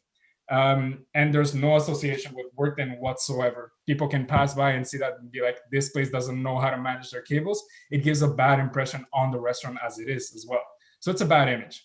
What's our solution? Movable power tracks. So this movable power track can be laid out horizontally or even standing up, making it easier to access it. It can be easily pasted either on the side of a table, horizontally or vertically, like I previously said. And there's less wires on the ground, of course, since the wiring place is right in front of you. It's only one wire that you're gonna need to plug into an outlet, and that's the wire of the rack as it is. So this is actually really good for comfort, since people don't need to worry for where they're walking. Now, the sockets can be colored to colors of the company. Once again, from what you can see, there's yellow and orange, which are the colors of Workday. So this is better for branding and consistency. Next slide. Now, Frank will present to you the layout that we have for our tables. So one of the main things that we want to bring to the table is something different that requires adjustability. So one of the things that we want to bring is the hexagonal and trapezoidal tables, as we can see. So there are main three reasons why we want to bring up these tables. So in terms of the design, the storage and flexibility capabilities, they work in many different places. So these tables, as you can see on the pictures, they can be combined in many different ways. That's adapting to different restaurants or locations that we need. Second, this type of promotion of combining the tables can be a way to promote the uniqueness of the place that we're trying to sell as a new location. In another way, it also can adapt to different restaurants. As we know, there are not all restaurants or not all services are provided with the same layouts. So this can adapt to different layouts. Also, as you can see on the picture on the bottom left, they are really easy to store. So they take up to 10 centimeters in width to just stock one of the tables. So if you would like to stock them all together, it would take less than 1 meter, depending on how many tables you have. So they are really flexible. The storage is not a problem. And in terms of design, they are really amazing to work with. Now we are going to present to the next engineering perspective. So one of the main problems that we have is soundproof, because there are going to be many workers working at the same location. We need a way to try to separate them and accommodate them in just one place where there is no noise problems and things like that. So for that, we have soundproof systems that work between workstations. So they are like panels that separate the workstations, but at the same time, they provide silence within your own workstation. So the way that they are made is that they have some acoustical fabric heavy foams, and this foam retains and absorbs the wave sounds from our vocal cords, thus reducing the sound that you can hear between the panels and between the workstations. One advantage is that they are really flexible. They work 360 degrees and they can accommodate to any type of layout. Finally, this limits the problems that we have with the COVID-19 right now. So it limits the contact that we have between workstations. Next, please. Yes, so this is the future developments. This is something that is pretty essential. We need to develop an app to provide the customers with something to know if there is availability within one location, for them to be able to reserve the place before even coming to the location, and finally to show new locations and the pictures of these new locations, so we might attract more customers with that. Next, Sarah is going to present about the financials and the positioning of the company. Thank you, Frank. So why does a customer choose Workden? I'm going to use the 4P analysis to explain the positioning that we propose. So for the price, Workden is already positioned as the most affordable co-working company compared to competitors. We're not going to change that. For the place, we want them to be located in easy to reach spots of every big city of Canada. For the promotion, there's different bundles depending on usage, location, space, and privacy necessary. And last but not least, the product itself, a creative space to work alone or in collaboration with colleagues, easy to schedule your table on a reservation or same-day pop-up. So why does a customer choose Workden? It's a startup with no investment money that wants to get out of the traditional office space and wants to work in a creative space with other individuals for a competitive price. Next slide, please. So how do we want to achieve this? We want to do this in two phases. First, we want to improve the accessibility. So as Frank mentioned, right now you have to call or write an email to reserve your space. This needs to be easier. So for example, through an app or a website, we need to see the available spaces and we need to see a floor map of the tables available. Also, we need to have more locations in general available, where to really maximize the availability of like, oh, we can use like different Workden locations, but if there's only like 3 or 4, we don't maximize that. Then phase 2, branding. So we want to have uniform material and furniture in unique and creative environments that really look beautiful. That brings us to the second point. If they're so beautiful that people take pictures with it, when they put it on their social media, it promotes a lifestyle of this beautiful workspace. We can promote this through TikTok, Discord, and YouTube. Next slide, please. So how do we want to implement all these solutions together? So from now on and on the current locations, we want to inspect the locations and figure out the floor plan so that we can implement it in our website or our application. And they can easily reserve their table. You need to require all the parts for each location. So depending on the location, a theater would need maybe the chairs, the restaurant would maybe need the add-ons on the chairs. So depending on the location, we're going to order the required parts. Third, we have to instruct the host on the usage of the tables and the folding and the cleaning of the materials, especially in COVID time. And lastly, we're going to have scheduled inspections of the hardwares. I'm going to give you our 3-year plan proposal. So we propose to have 10 locations in Montreal by the end of 2021 and have the site ready so that people can finally reserve their space without the barrier of having to call or send an email. In 2022, we want to expand towards Toronto because we see a lot of possibilities there, as it is there's a big need for office space there. And in 2023, even going to Vancouver and expand more into Toronto as well to attack all the big cities of Canada. Thank you very much, Sarah. So now I'll briefly talk about the financials. So those are the numbers required per chair, per item we're gonna implement. And those will add up to a total of about $14,360 for the startup cost and of a operating and maintenance cost of $725. And finally, so to conclude, we are offering a Workden innovative solution that will generate market profitability and offering a customer-oriented. Sorry to cut you off, but the presentation time is over. Thank you very much. So the feedback period can start now.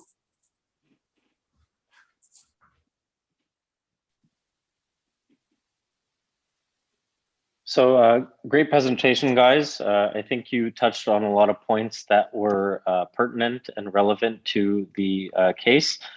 Just a couple of questions for you guys. I think you guys were pretty spot on with the external factors. You guys mentioned WeWork in comparison to Workden and Workden having fewer services. Is there any specific ones that would give WeWork an edge that Workden doesn't have? Yes. So as I researched, the two giant in the current service, in the current co-working services are WeWork and Regis.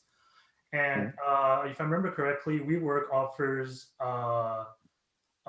quite a bit of services that Workden doesn't offer right now, which include it's a parking service depending on the location, and they also offers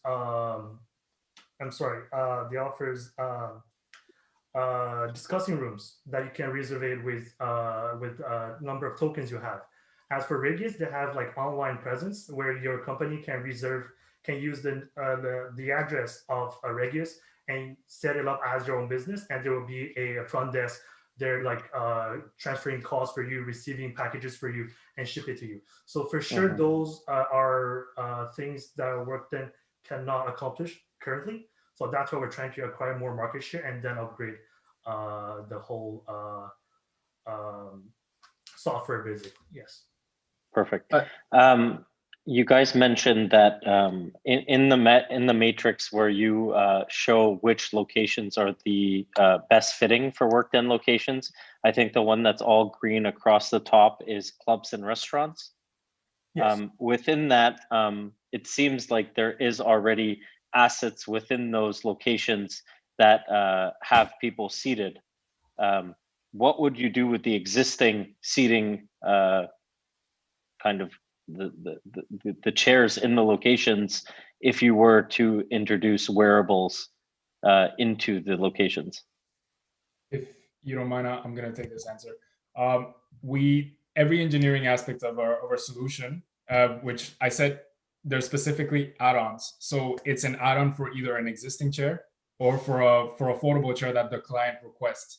So that's the point. So like we said, there's many bundles that we can choose for someone, and in locations like restaurants and clubs and all of those places, there can definitely already be tables there, which is also why the power outlet, like I told you, is movable, and you can even paste it to the side of a table vertically or horizontally. So all the designs that we considered in applying for Workden have been implemented so to not only think of a location that has nothing with it, hence putting hexagon tables, or a location that already has tables in there. So these would be add-ons as it is, and they're easy to store, like I told you. So it'll be easy to store in a closet with no big issues as it is. So it's actually more advantageous for clubs and bars, which why you can see we chose it as it is all green. It's because they already have a floor layout.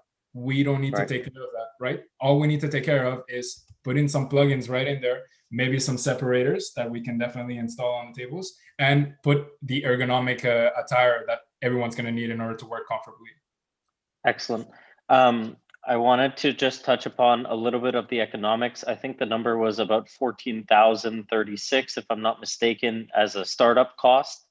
Within your assumption, would that be taken on by Workden, or would that be taken on by the host?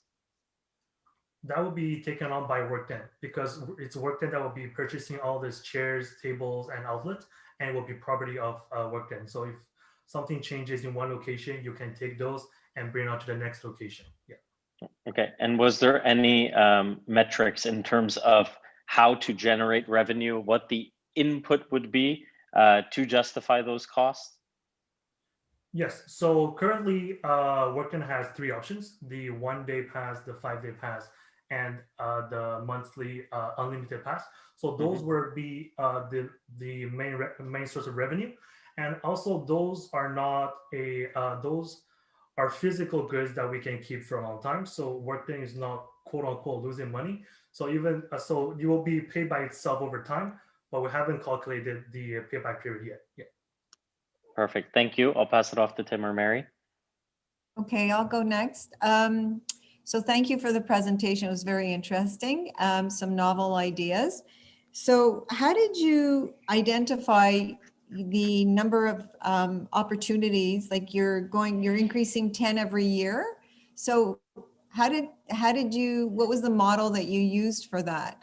How did you determine there was 12, you're going to grow 10 in Montreal in 21, 10 in 22, and 5 in 23, and 10, actually 15 in total in 23?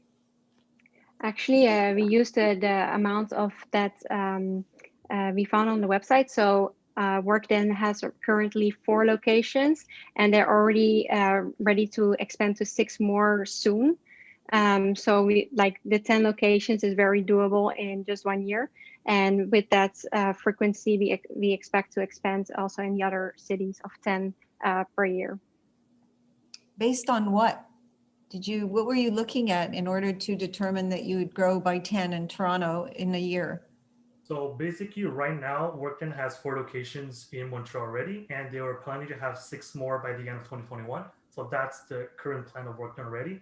So, and Workden has been already, has a start of starting in 2019. So it's about a year. So 10 locations within a year is very doable, especially in a populated area like Toronto, where communal spaces are required. Yeah. Okay.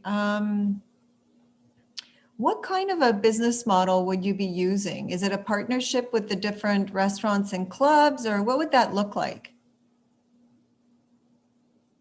So it will be a sort of partnership because, as mentioned, the partner we are choosing are mostly bars, restaurant, where they're not using their locations before their opening.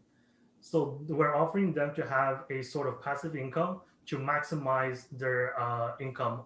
So it's a win-win situation for us and for them. So the income that comes in through WeWork would be shared with the restaurants and bars and galleries and yes. Movie theaters? Yes, that's correct. So who would pay for all of the costs associated with the tables and the dividers and the everything else that you mentioned, the foldable chairs, etc.? Yeah, that would be Workden. That would be paying for all the chairs and stuff, because Workden will be the owner of all those goods. That would be just unless we don't use them. For example, if there are restaurants who already have those tables and chairs and things like that, we don't need to purchase anything else. So we don't need to incur any expenses on those senses. In that case, it would be just the restaurant who is just utilizing their services. Okay. One of the values of Workden is social responsibility and sustainability. So can you talk a little bit about that? How did you take that into consideration? If I may jump in on this one. We are in our marketing strategy, we spoke about having tutorials on both YouTube and on TikTok. For that, we were based on the fact that Workden seems to be outside of the box, right? It's a very outside of the box idea. So we wanted to target in a way that is outside of the box as well. Just to give you an example, there are startups that put their promotions on TikTok and they promote a message. It could be anything whatsoever. And they get up to 1 million views. So what we want to show is not only tutorials on how we can use our products, how we can use the space as it is, but also specifically on these times, we mentioned that we want to show tutorials on how to maintain the space. So, and how to be more aware. We want to show awareness to people specifically about COVID-19, which is the situation that we are right now. And why did we choose TikTok? Because TikTok actually boomed during COVID-19. That's what we want to show them, that people can still work in a very different location and a very Instagrammable location from what we can show, and that we can show with our products. And yet again, we give you tutorials on how you can do that and how to be aware of the next person that's going to come around here. So that was a part of the strategy for both the YouTube and the TikTok account that we want to create. Okay.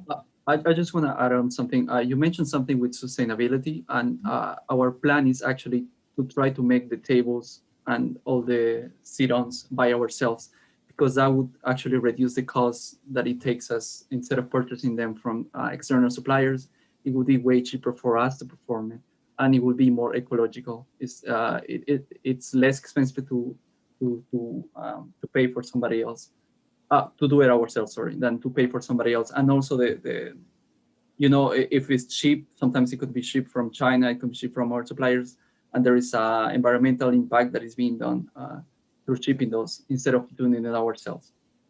Okay, thank you. Over to Tim. Your assumption is based on that we know how to make tables. I mean, what makes you think that we are in the business of making tables ultimately? I mean, why not just buy locally or buy refurbished or used that are in good condition? We have considered this idea, actually. We are actually approaching this. They make ourselves tables because we have seen that it's pretty easy to make a table by ourselves, and we thought about incurring less costs. However, we also are looking to suppliers within our own regions, which is Montreal, the future expansion, Toronto, and to try to just find local suppliers to incur the cost. The lower, the better for us, and the more ecological. And also, as we talked previously, this is a collaboration between us and the company we're working with, which could be restaurants, bars, and things like that. So we're trying to support local entities in this situation. Your plan, if I understand it, looking at the numbers that you have here on the screen, is to kind of grow locations, but really to grow more seats in locations. And if I understand that correctly, my question is why? Why not focus on more locations, more cool, interesting locations, so I can work, one day one place and one day another?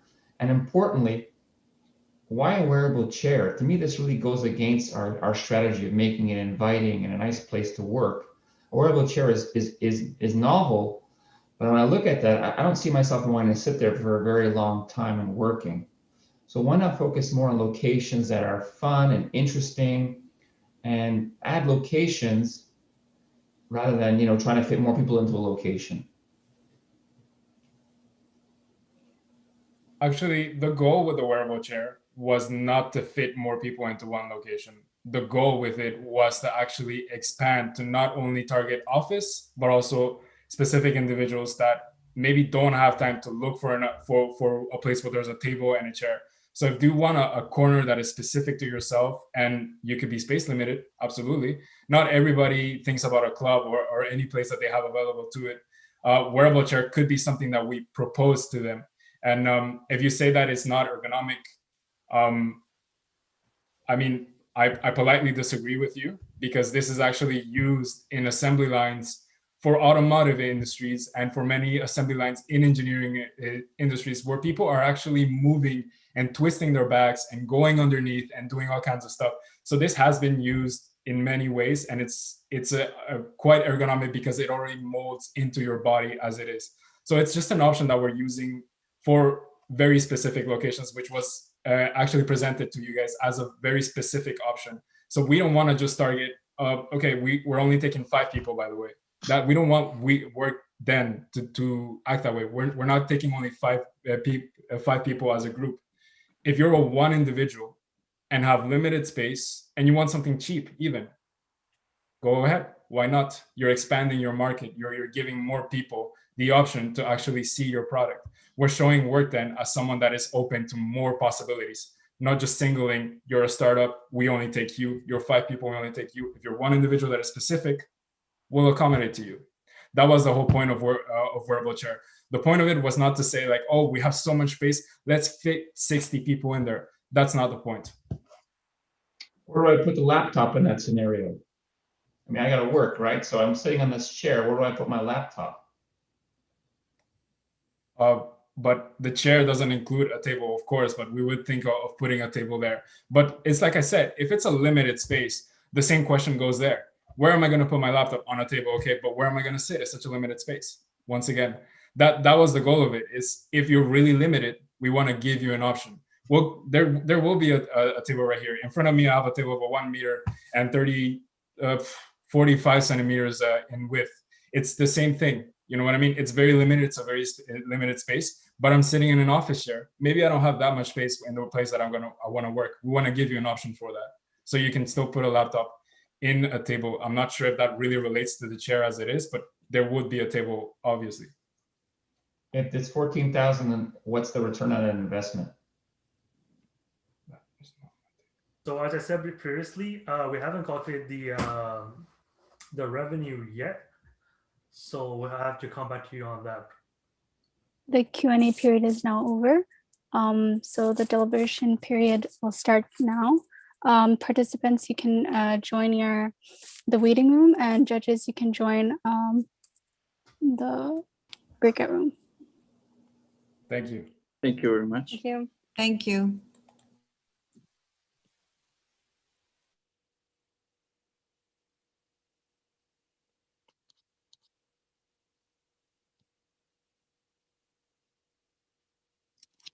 Jeff. What's up, Chief? What's up, Chief? What's up, Chief? No, I think everything's going well. Just came to check in because I know Mary was having camera issues. Yeah. So I see that's fixed. Got it. Yeah. Pretty solid, bro. We have one more wave to go, so sorry, I just got a message. Yeah, that's just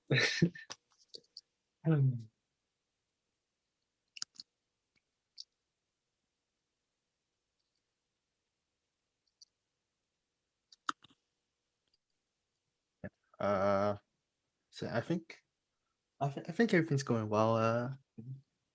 Everything's on time for the most part. Yeah, it's pretty smooth. I think we're pretty on time, maybe 3-4 minutes. Pretty good, man. That's expected, but just remember to get those names and fill out the sheet. Yeah. For the awards. I'm not sure. You're Division 2, I believe. 2, yeah. Yep. So yeah, just when you get those names, fill them in. I see that you're doing them as we go, so keep up the good work.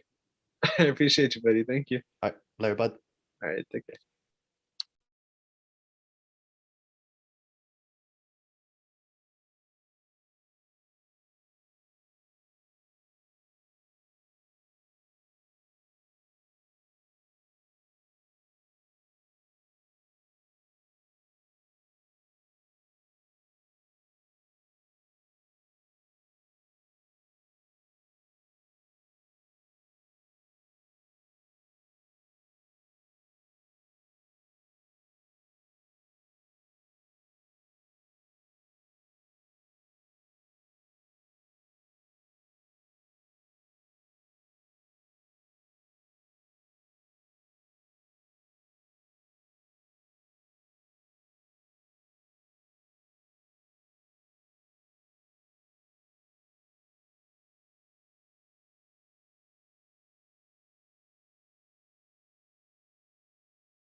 Do you want to use the same model, Anujar? You want to kick it off?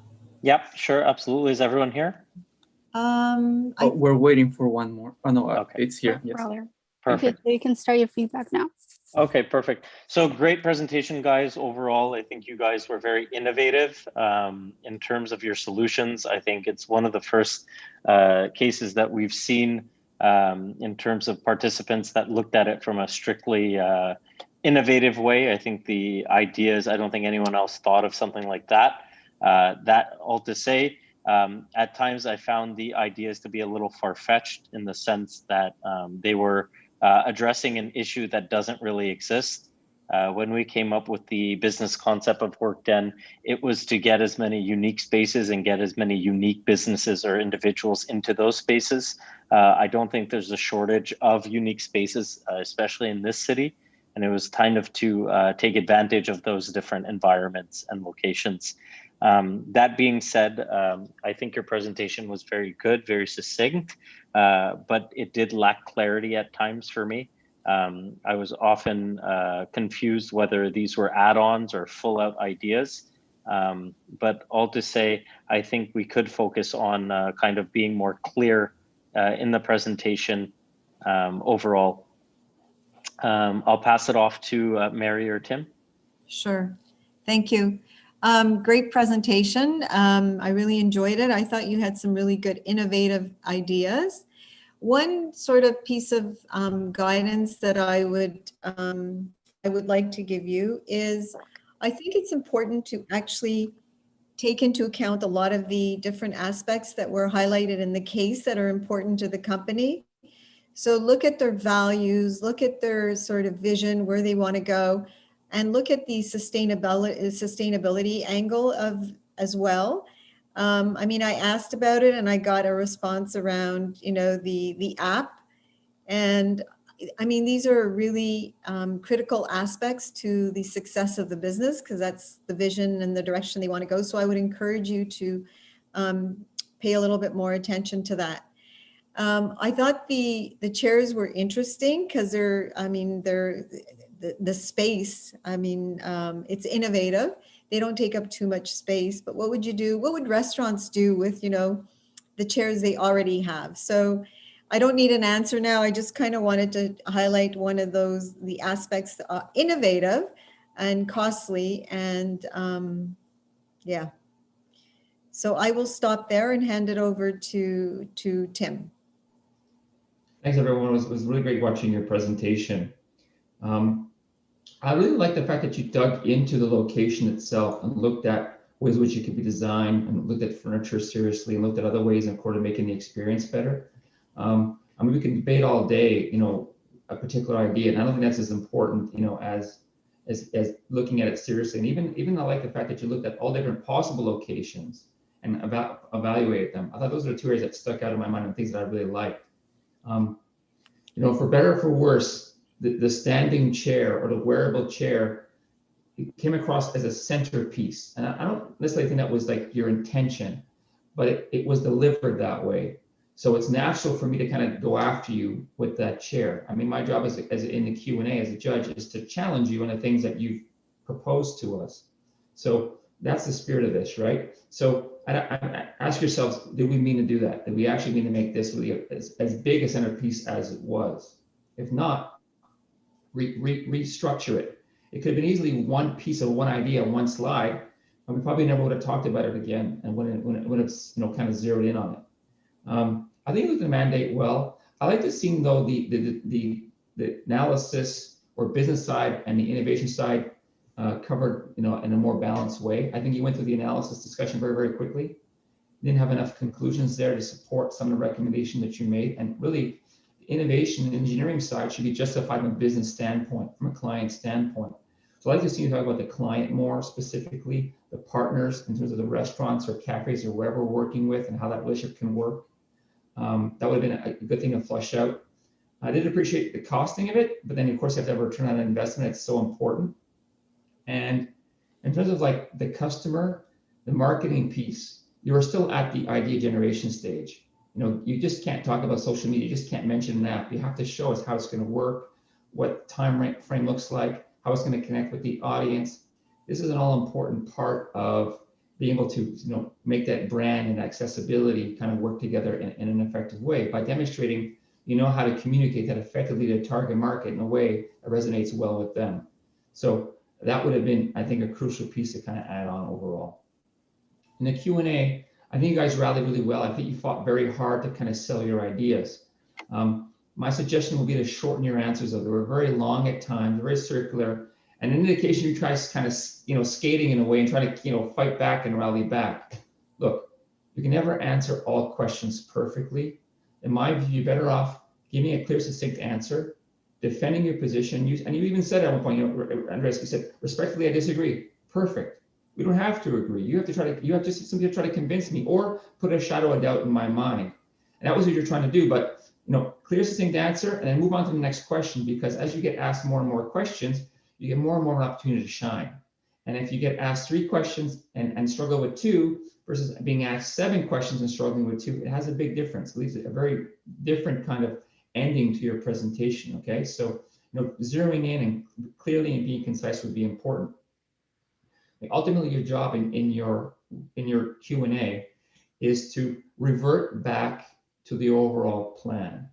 So the chairs are a piece of the overall plan. The tables is part of an overall plan.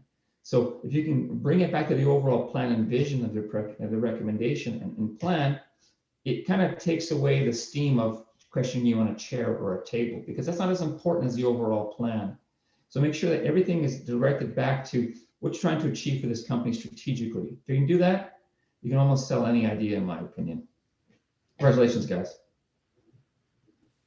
Thank you very much. We really appreciate all the feedbacks.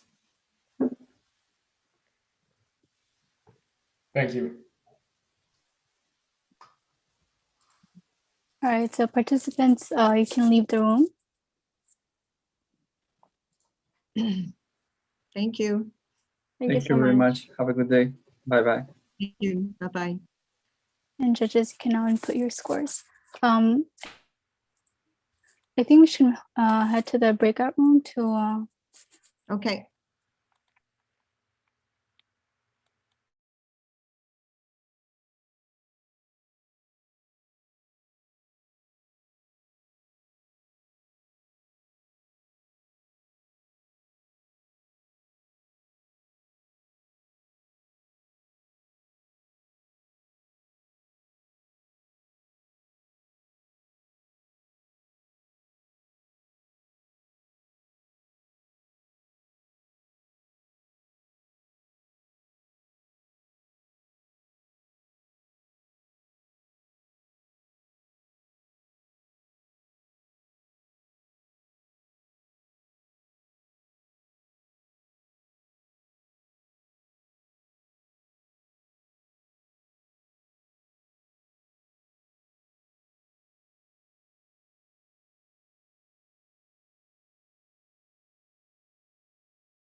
All right, we'll just wait for Mary to join back in. Perfect. Everybody's ready to go? I didn't catch their names, to be honest. Oh, okay, no problem. Let me see if I have it.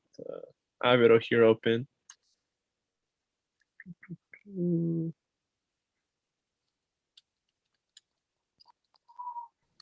Be back in less than 1 minute. No problem.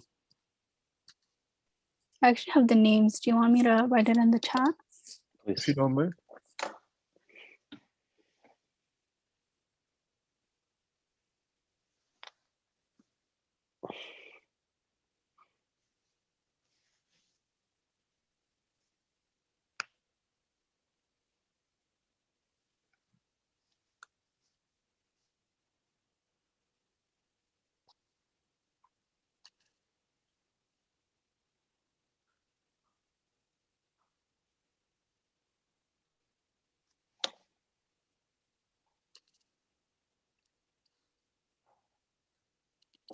Najat, could these be the one that's coming up? Can I have the ones for the previous one?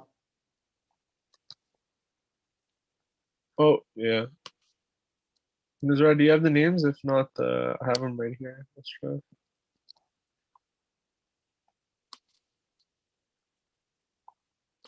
I'll send you guys a private message. Your name.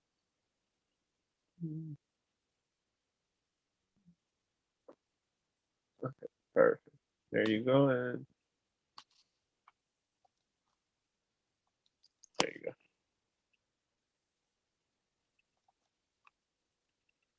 If you want to see pictures too, just let me know. I have a slide with their faces on it.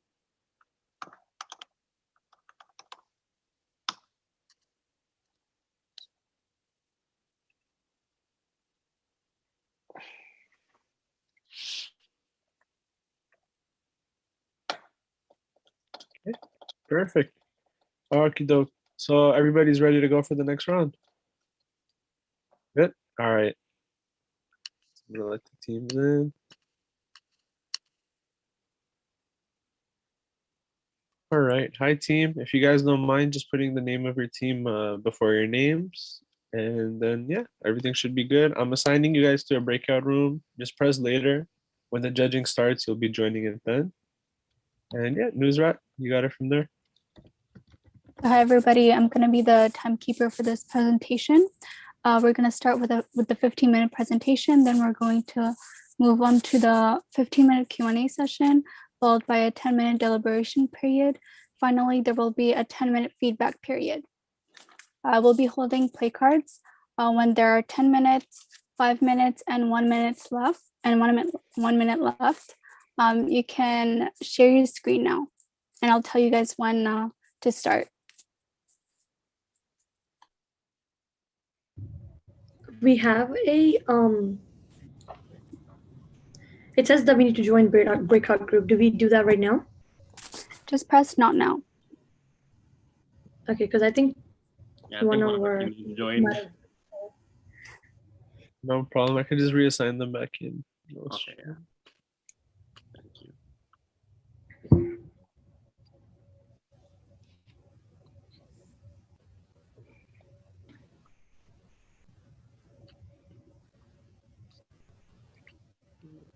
Okay, there you go. Can we get started? Rabu. Yes. Rabu, if you don't mind sharing your screen, please. Okay.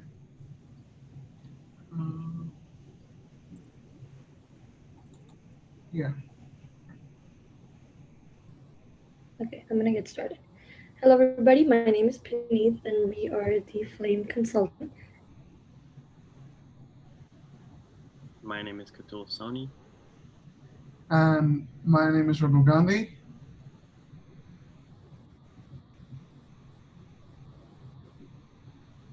Rabu, turn your camera on. Oh, okay. My bad. Yeah, so my name is Abu Gandhi. I'm sorry. I didn't turn the camera on. All right.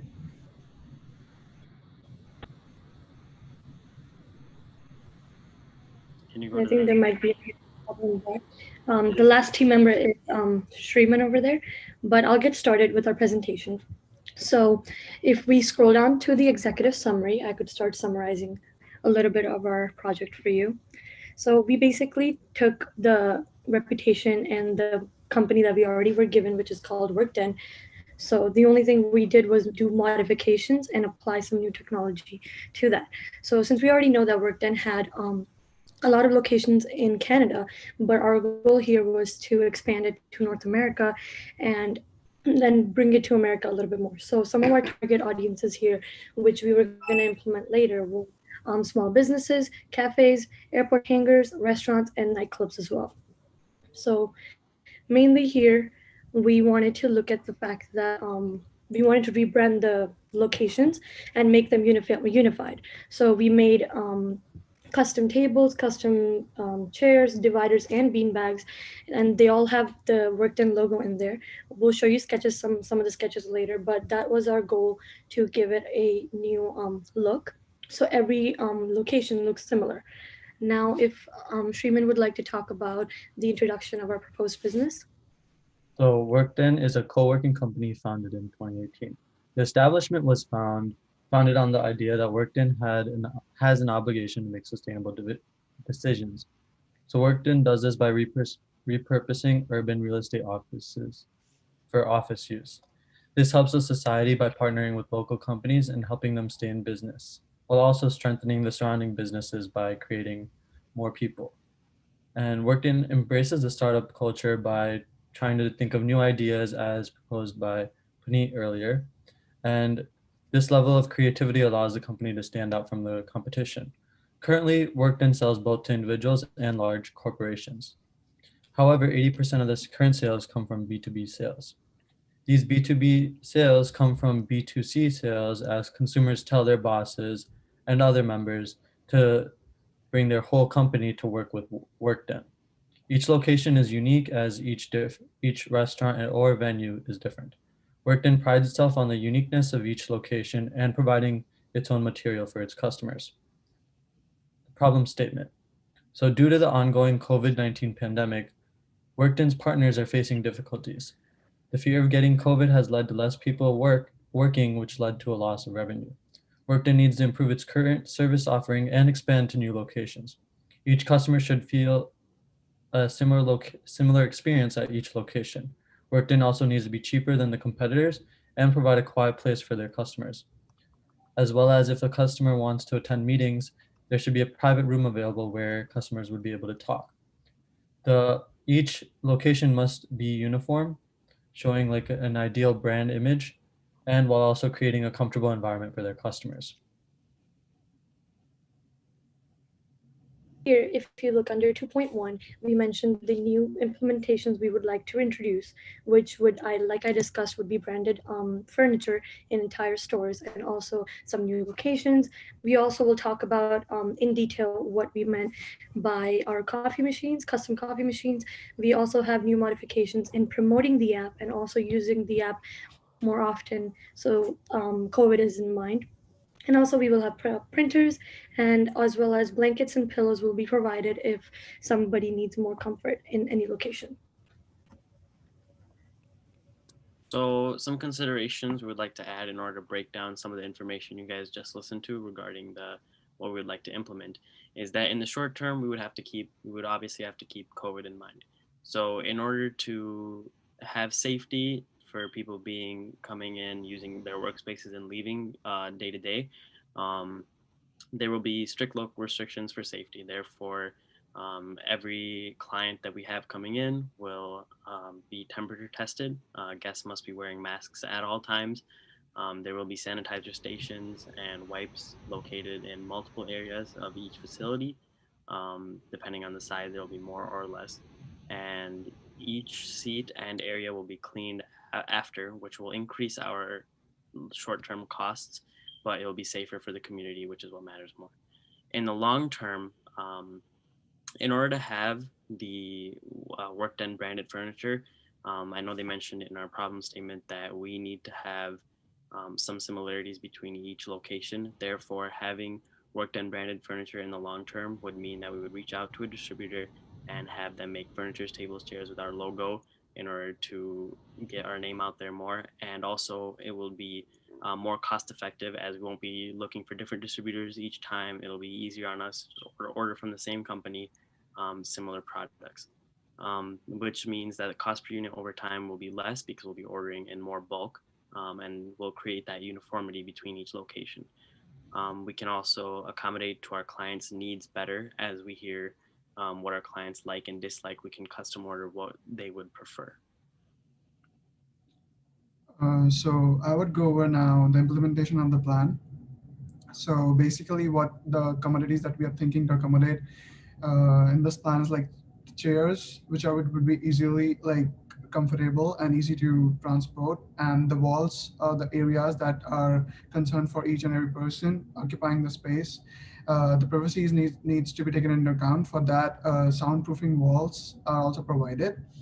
And since we know the time has been a valuable and a limited resource for every individual who is in the business field, so looking that into account, we have also provided them with some custom coffee machines also that will work on certain app features, so that the clients who are using our facilities can get the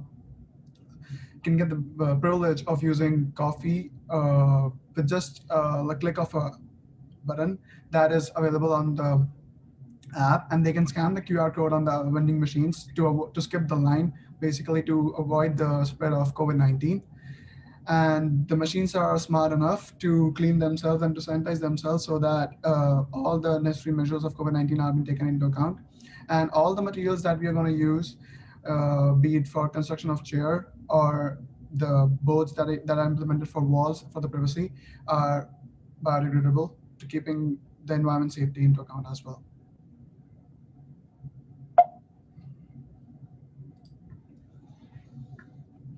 Now, as Praneeth mentioned earlier, we were able to make a few drawings under 3.0 for the models. We made some few drawings to give you guys a sort of an idea of what type of products and branded products we would be relating to here. So on the upper left corner, as you can tell, that is a wall panel. So for our clients that want a little bit more privacy, that don't want to communicate with other people, maybe some lawyers want to talk to their clients and such things like that, we would have wall panels available that our clients can put up or have put up by our employees, which would be in a 5 foot by 7 foot piece, and they can expand them to make one 5 by 5 cubicle, or they can even mix and match and make it a 10 by 5 or whatever size they prefer the most based on how many panels are available. Then in order to accommodate for our customers' power needs to charge their laptops, phones, and other devices, headphones, and everything that they bring with them, we would have the table, which would also be the orange and black, and the outlets would be built into the table. So for ease of folding the legs in and storing them and having the electronics in them at one time, we won't need to have a bunch of cables and electric power strips and such. We would just have it installed into the table, and we just plug that one table into the wall, and that will take care of each table's needs. Then we were also, in order to create a more comfortable environment for some of our business members that would like to come in and do their work, we would offer comfortable chairs such as the one on the bottom left, some ergonomic, comfortable, laid back chairs that can support them. They can go on their laptop and do their work there if they prefer. And we would also offer beanbag chairs, similar to give like an environment where Google and Microsoft employees have, to where they can get more creative, sit back, relax. They don't have to be stressed on time. And they don't have to be stressed on time or stressed about their work. They can be a little laid back, relax a little bit, and also get their work done at the same time. So next we will go into the marketing strategy of this project. So our marketing strategy was to target the audience that we will target, which would be small businesses and startups. So some of the small businesses currently are facing a lot of hardships because of COVID. So we would be kind of a helping hand to them, and we would give them a commission in order to rent their spaces and make them into a permanent or a temporary workspace for our clients, and that would generate income from both sides. So our unique selling point here would be the fact that we are competing with Microsoft and Google, but at the same time, our facilities are available for anybody and everybody. So as long as they pay the expenses and they book it online or they book it in person, we have no issues whoever comes in. We don't have the kind of mentality that only employees and only certain kind of people can access our spaces. So that would be our unique selling point, and which would make it to unique to many customers and attract a lot different types of people. Underneath 4.3 for our SWOT analysis, we also decided to take a look at what would be the ups and downs of our plan. So some strengths of our plan would be having those one distributor furniture pieces. We would have some uniformity. Having these locations set at restaurants would help small businesses and offer those workspaces for businesses, temporary per day. Some weaknesses would right now currently affecting us would be COVID. We would not be able to have as many of our clients in each location at a given time because of limits and social distancing. It would be expensive to continually take in our materials and take them out over time daily so that our small businesses can run in the evening or whenever they run at a normal time outside of partnering with us. And another difficult aspect that we sought to find is that influencing some small businesses to partner with Workden may be difficult, as we'd have to have a very strong selling point in order for them to want to work with us, meaning some type of royalty or such. Some opportunities is that we would have very creative workspaces. People can network with other business owners. They can meet with people with similar interests, which is another form of networking. It's affordable for our business partners to come and use our workspace. It's not as expensive as them renting out their own workspace, and it's available to everybody. Some threats would be that small businesses may not cooperate. It would be hard to keep employees to set up and maintain locations, and storage costs could add up over time. And if technology bugs affect us, such as the machinery or something breaks down. So for the financials and budgets, we modeled our finances and expenses and budget over a new location that is a restaurant with the size of 2,000 square feet.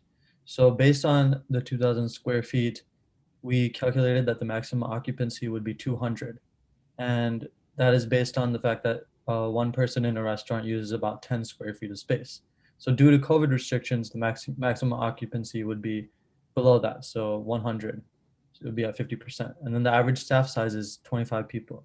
So that means a maximum of 75 people could be using this location at a given time. So the location that we chose this was in our home state of Illinois. And the commission that we are given is based on the state corporate tax rate, which is 7%. So our initial operating expenses for this location would be $20,800 based on 5 tables, 10 chairs, 20 wall panels, 1 printer, 10 beanbag chairs, 1 coffee machine, 10 blankets, and 20 pillows. And obviously these numbers would change depending on the location and the size of the location. If the location is like a nightclub, for example, we would need a lot more tables and a lot more chairs. And then table 5.2 shows the monthly operating expenses per location, or for this location that we are proposing. So the storage space we would say is 100 per month, and because of the extra material that we have, we're saying that a driver would be paying $100 to bring it back and forth at the end of the day and at the beginning of the day. So that would equate to the $2,000, and then the total value of the equipment is $20,800 from the given table above. So this shows that Workden can put aside around 10% for damage replacement. And then the staff get their salary as there's 2 staff members. So that adds to the $25,200. And then there's the monthly corporate tax commission that we said, which is the 7%. Sorry to cut you off. The presentation time is over. We can start the Q&A.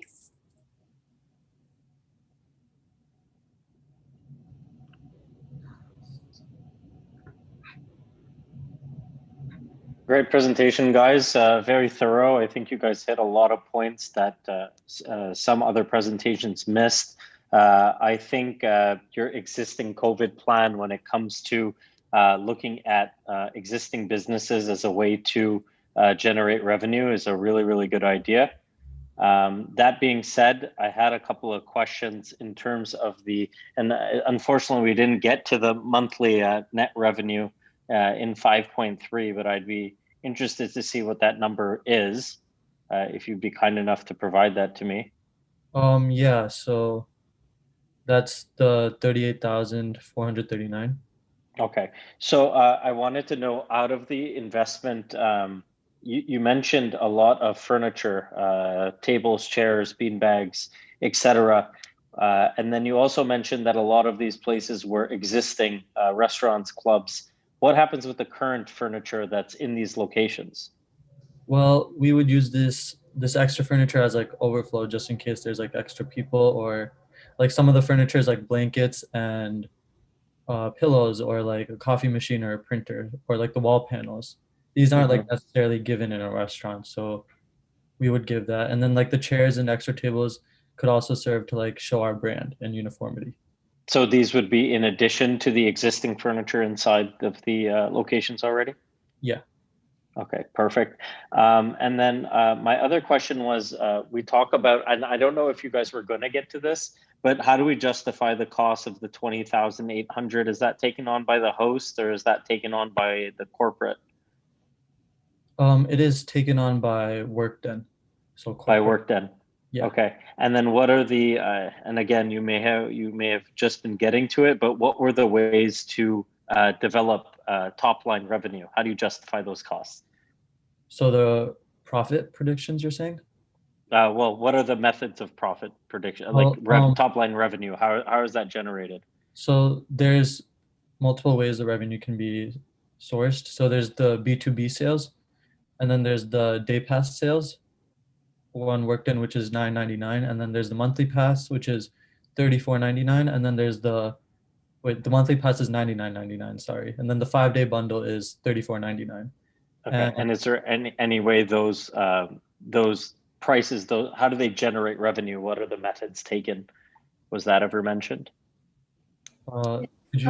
If you don't mind me interrupting, we were talking about the marketing strategies. So we would use the fact that these establishments already have some customers coming in, and we would do promotions on the app, on Facebook, on internet. Those are kind of given, which is why we didn't mention them there. But now that you're asking, and also, like I mentioned, that our unique selling point would be to compete with Google and Microsoft, we would use that tactic to publish everywhere, which would be all the social media sites. And that's usually what these days people check out the most when it comes to looking at new websites and looking at new places to come to. So those would be our strategies to encourage people to come to our locations. Great, thank you. I'll pass it off to Tim or Mary. Okay, I'll go next. Good presentation. Thank you. One thing you mentioned just now, Puneet, that you compete with Google and Facebook. So why is that? I think I mentioned Google and Microsoft. Sorry if I mispronounced them. Okay, Microsoft, sorry, yeah. We mentioned that because we know spaces like Google and Microsoft offer spaces for their employees who can come and sit in creative spots and actually have those used as for meetings, for creative development, whatever they want to use that as. But general public do not have the access to that, since we are not all employees of Microsoft or Google. So that is what our promotion point was going to be. We wanted to make a space that was not just for a particular employee, but basically for anybody and everybody. It could be used by students, it could be used by any kind of professionals, it could be used by older people, basically anybody who needs some kind of workspace, or even just to come and sit down. They want to just focus on some certain things and do writing, do some kind of reflecting. They could use our space as a way of generating ideas. Okay, thank you. What is your growth strategy? Like over time, how big do you think we could grow this business? And how would you get there? Sorry for interrupting before you finish your sentence, but so looking at the growth right now, the co-working industry is not expected to increase due to like COVID and from previous companies like WeWorks, where they've like almost been bankrupt, I believe, and other companies being bankrupt. But our growth strategy is based on the idea that, as Puneet said, that our workplace is able to be just as good as like a Google or a Microsoft, which gives the different environment than a regular like co-working space where it's just like an office work or like cubicles. This allows everyone to like be able to have a relaxing environment with like our unique selling point. I'd also like to add to this question where since we would be partnering with local businesses, restaurants, bars that are closed during the day, and nightclubs and etc., hangars even, because a lot of private clients own very large square footage hangars at airports, which would be very beneficial for business owners that are traveling and need a place really quickly once they land. So that would be right on the airport available. So one beneficial benefit in order to expand for us would be that a lot of business owners that are doing poor during COVID, such as restaurants, would see that, okay, we are offering this workplace for business owners to come, and these business owners are going to get hungry while they're here there. So they will buy food and meals from these restaurants, etc., and it will increase business. Therefore, these business owners will be happy with us being there. And over time, it will spread the word, and other small business owners would be interested in having us take part, take some time out of their company as well in order to expand more. So I want to add one thing, like as my friend mentioned about the private companies or in private enterprises that are going to settle up. So there are many people who are like have a desire to become like a lawyer or any private practice person, be it a financial advisor or something. So like we can give them an incentive, like this place can be your like a future goal, like a place you can where you can attain your future goal. Like as we know that Amazon also started from a small place and today now it's the world's largest e-commerce. So a small place can be a destination to a paradise you could have in future. Okay. So I'm going to hand it over to Tim now because I'm not sure how many more minutes we have. Over to you, Tim. Thank you. Thanks, team, for your presentation. I'm not convinced that you know who our target market is. When I look at these drawings, wouldn't we be better off just investing in our time and energy and accumulating more cool, fun places that have their own kind of aesthetic, you know, and not worry so much about a 4-person table, but just work more on places that where people will want to go there and kind of, you know, meet up with folks and stay around for a drink afterwards or stay for lunch or dinner. I mean, startups or small businesses, I don't think capture really our target market. I mean, I think we're looking at a much more creative or artistic person. Why is this the way to go? I think that if we do, I think a restaurant is the perfect place for being creative. If you're in a workspace in a cubicle, you're surrounded by the same 4 walls, the same 4 cubicle, whatever, like there's no room for creativity. Most people, like when they think of creativity, they want to be like in nature or like something that like is colorful, and an office building is not colorful. I'd also like to add, you also mentioned grab a drink, stay with friends, other business owners, create connections. So at restaurants, this would be a great place to start because with these restaurants, people will already know restaurants. People that already want to come eat at those restaurants will come and potentially become buyers and get memberships to take part in this workspace that they would like to use during the daytime. And like you mentioned, expanding to more creative, larger places would be difficult for us right now because that would be a very, very large investment. Plus, many people would not know if it's some type of creative warehouse where there's not a lot of foot traffic. You know, people are not inclined to come because there's food and such available. We feel like restaurants and bars and taverns and such, especially with COVID, would be a great place to start because not only are they doing poor, but it would let us create bigger connections to get to more creative areas and locations. See, I agree with you. I'm not suggesting a big location or an airport hangar, as you mentioned in your presentation. I'm talking about just the hottest, you know, restaurants and cafes and so on, you know, that where people are already kind of going there to work anyways, but this way they're guaranteed a seat. I think the guaranteed seat is what is the lure. Why not focus on the app and connecting people that way, that way we can leverage from a marketing standpoint, promoting the locations, but also connecting people in unique and interesting ways, you know, that a beanbag chair can't. As far as the app goes, I'm not sure if we mentioned, we did not think of creating connections to the app because we already have so many connections of apps like LinkedIn and such.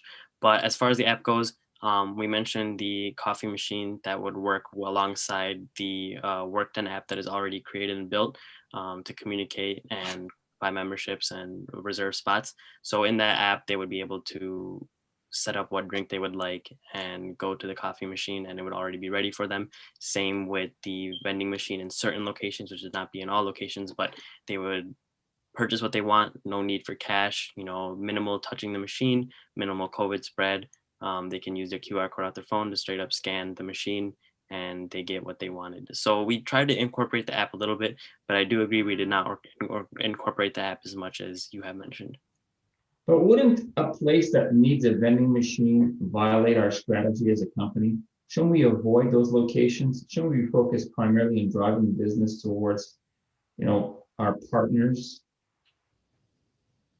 I could answer that question. So while answering the situation of making the business our partners, we are primarily focused right now towards the business houses that have been affected with the COVID-19.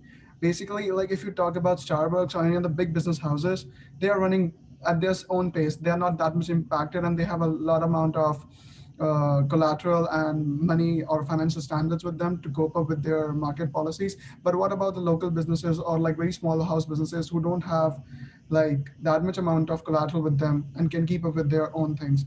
I know partnership can influence our business and can get into great heights, but on the contrary, if we can get the local businesses to the same level, or not to the same level, but to some level, then we could spread the message of humanity as well. That's also should be done in business, what I believe. Yeah, I agree, but it has to fit strategically at the end of the day. Although we're in COVID, we didn't start in COVID, right? We're looking at creating a unique strategy within a growing market, and I want to continue to do that, right? So I guess my question is, what's the best? What's your ideal location? If I'm adding a location next, what's the ideal? What's the criteria by which I select it? I think the next thing we could choose, if it was in our control, would be to use the airport hangars like Keto was talking about, because we could modify those spaces completely and not have any pressure by the owners that are already there. Since we're going to be renting them out or giving a commission to the owner, we're going to be using all our kind of equipment, because one of the things that we were really prominent about was the fact that we wanted to brand the location to be completely a Workden space. So if we do something like that, we would want it to use the airport hangars to not just use these 4 drawings. This was just one of the things we could make in the 6-hour period. We will definitely expand in the future and use these as an initial investment and definitely take the app into an account. I think I mentioned that in the presentation. Sorry if I didn't make that too prominent, but we want to use the app to give people what they want. So initially we would see what kind of response we would get from the people and then incorporate more and more things that people would want in there, just and make it more competitive when it comes to, like I said, with Google or Microsoft, since those spaces already are so popular, but we would talk to the customers and ask them what would they want in our spaces. That makes us more unique and they would want to look forward to, if that answers the question. Thanks for your presentation.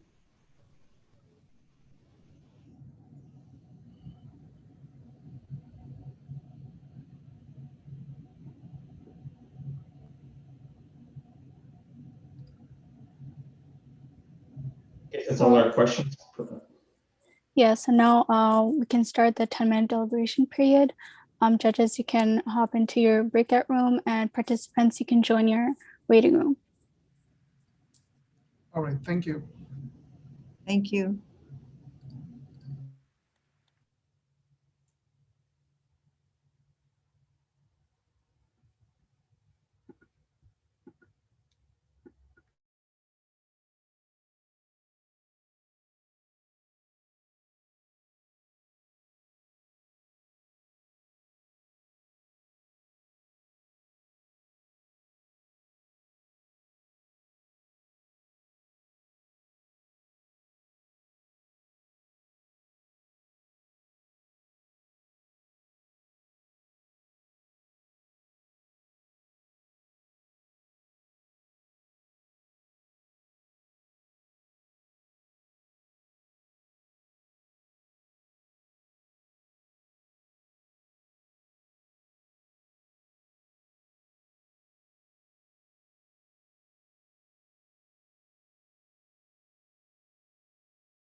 Okie doke. I'm gonna add the participants back in.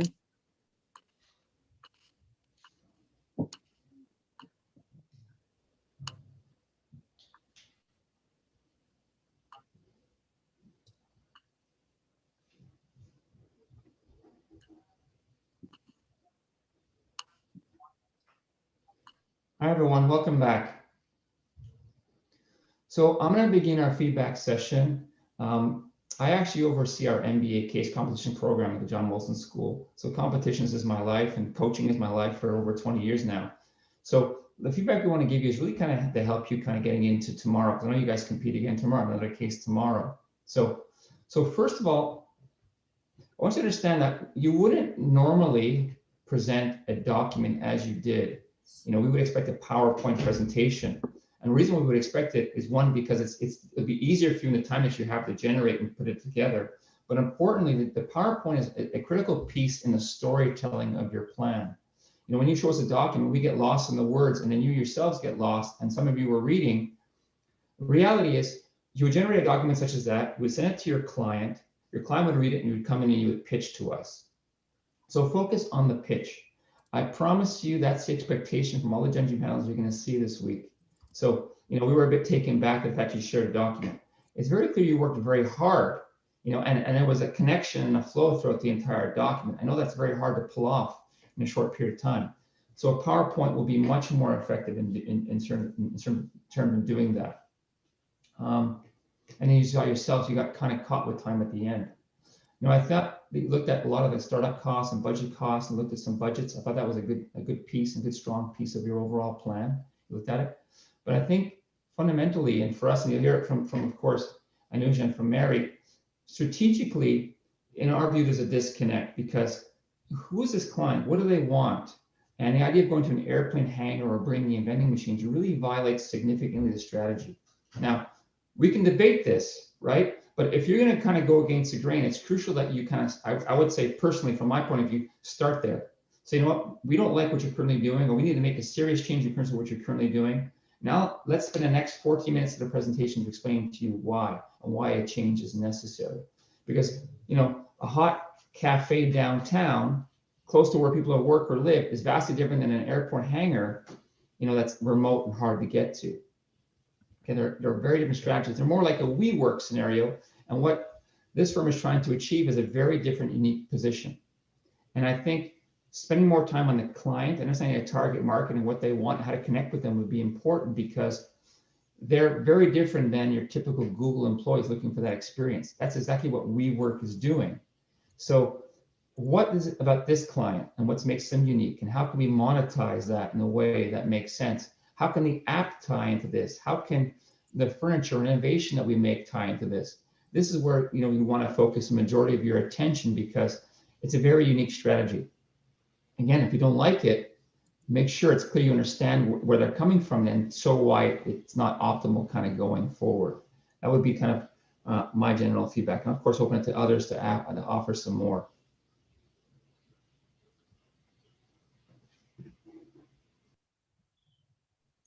Mary, I think you're on mute.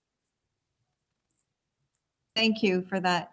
You want me to go next, Anjur? Yeah, sure, go ahead. Thank you for your presentation. I thought it was interesting. I have to agree, it was tough to follow. Plus, I have trouble seeing the screen with the little font. So I encourage you to use the PowerPoint, as Tim had mentioned. You know, I'm just going to give you a very basic piece of guidance. I would say read the case study once and then read it again and then read it a third time, because I think some of the points in the case were pretty clear. It's a very agile organization that has a very particular vision. Cost effectiveness and scalability is of paramount, and as well as sustainability and ethics. So I think that those were things that were, I'm not sure you picked up on them. However, I have to say, I love your designs. If I was shopping around for some of the stuff that you guys put together, it was really well done, but I just think it just missed the mark of the whole case. Over to you, Anuj. So I'm just going to go over some points. Basically, as I was telling the judges, when we look at this company on a week-by-week basis, being a partner in it, I think we always look at ways to find out unique spaces that are easy to implement, that could be recreated over and over. One of the ideas you guys brought up was the airplane hangars, which happen to be completely outside of what our target would be. So I would take a look at kind of the case one more time to see exactly how they're positioned now. And if you're going to come with something out of the realm of what they're looking for, really have to justify the reason for that. That being said, I think you guys were very thorough. I think you guys looked at all aspects of the business and were able to comment on each of them. However, the accuracy of that was a little bit off for me. Besides that, I think that there's great potential with you guys. I think you guys looked at all of the aspects very in depth, but I would just ask for a little bit more organization and clarity next time.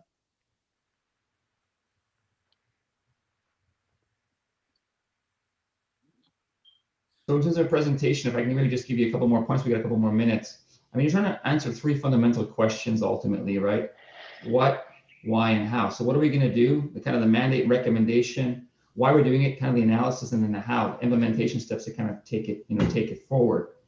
And if you look at the time that you have, the 15 minutes is really, really a pitch. So the how we're going to do it becomes important, because, how it's going to work, how it's going to fit out, how it's going to roll out over time, what's the revenue impact going to be, but importantly, how are we going to roll the marketing plan, how are we going to communicate with our partners and our our hosts, and as well as the end consumer, how is it going to grow over time, the app, what features should be adding, what customers want, how can we benchmark that against other apps that are out there, what can we learn and take those lessons learned and kind of incorporate them. But this really starts from kind of strategic position, where you want this firm to be in a few years, how it has to grow, and then focusing how it's going to grow and kind of grow it, your overall plan from there. So I should know very clearly in the beginning, you understand the mandate, what do you see as what we should be focused on and prioritize. In my opinion anyways, I would give my recommendation up front, make it very clear. You love it or hate it, you know what I want you to do. And then I have the rest of the presentation to convince you that's the way to go. I would take maybe a third of the presentation, focus on analysis, really drive the message as to why this is the best place to go. And then really focus more on engineering, the technology, the marketing, all those, combining the engineering marketing side, how it's going to work, how it's going to function over time. So everyone really kind of understands very clearly both the macro and the micro of your presentation. That's generally it.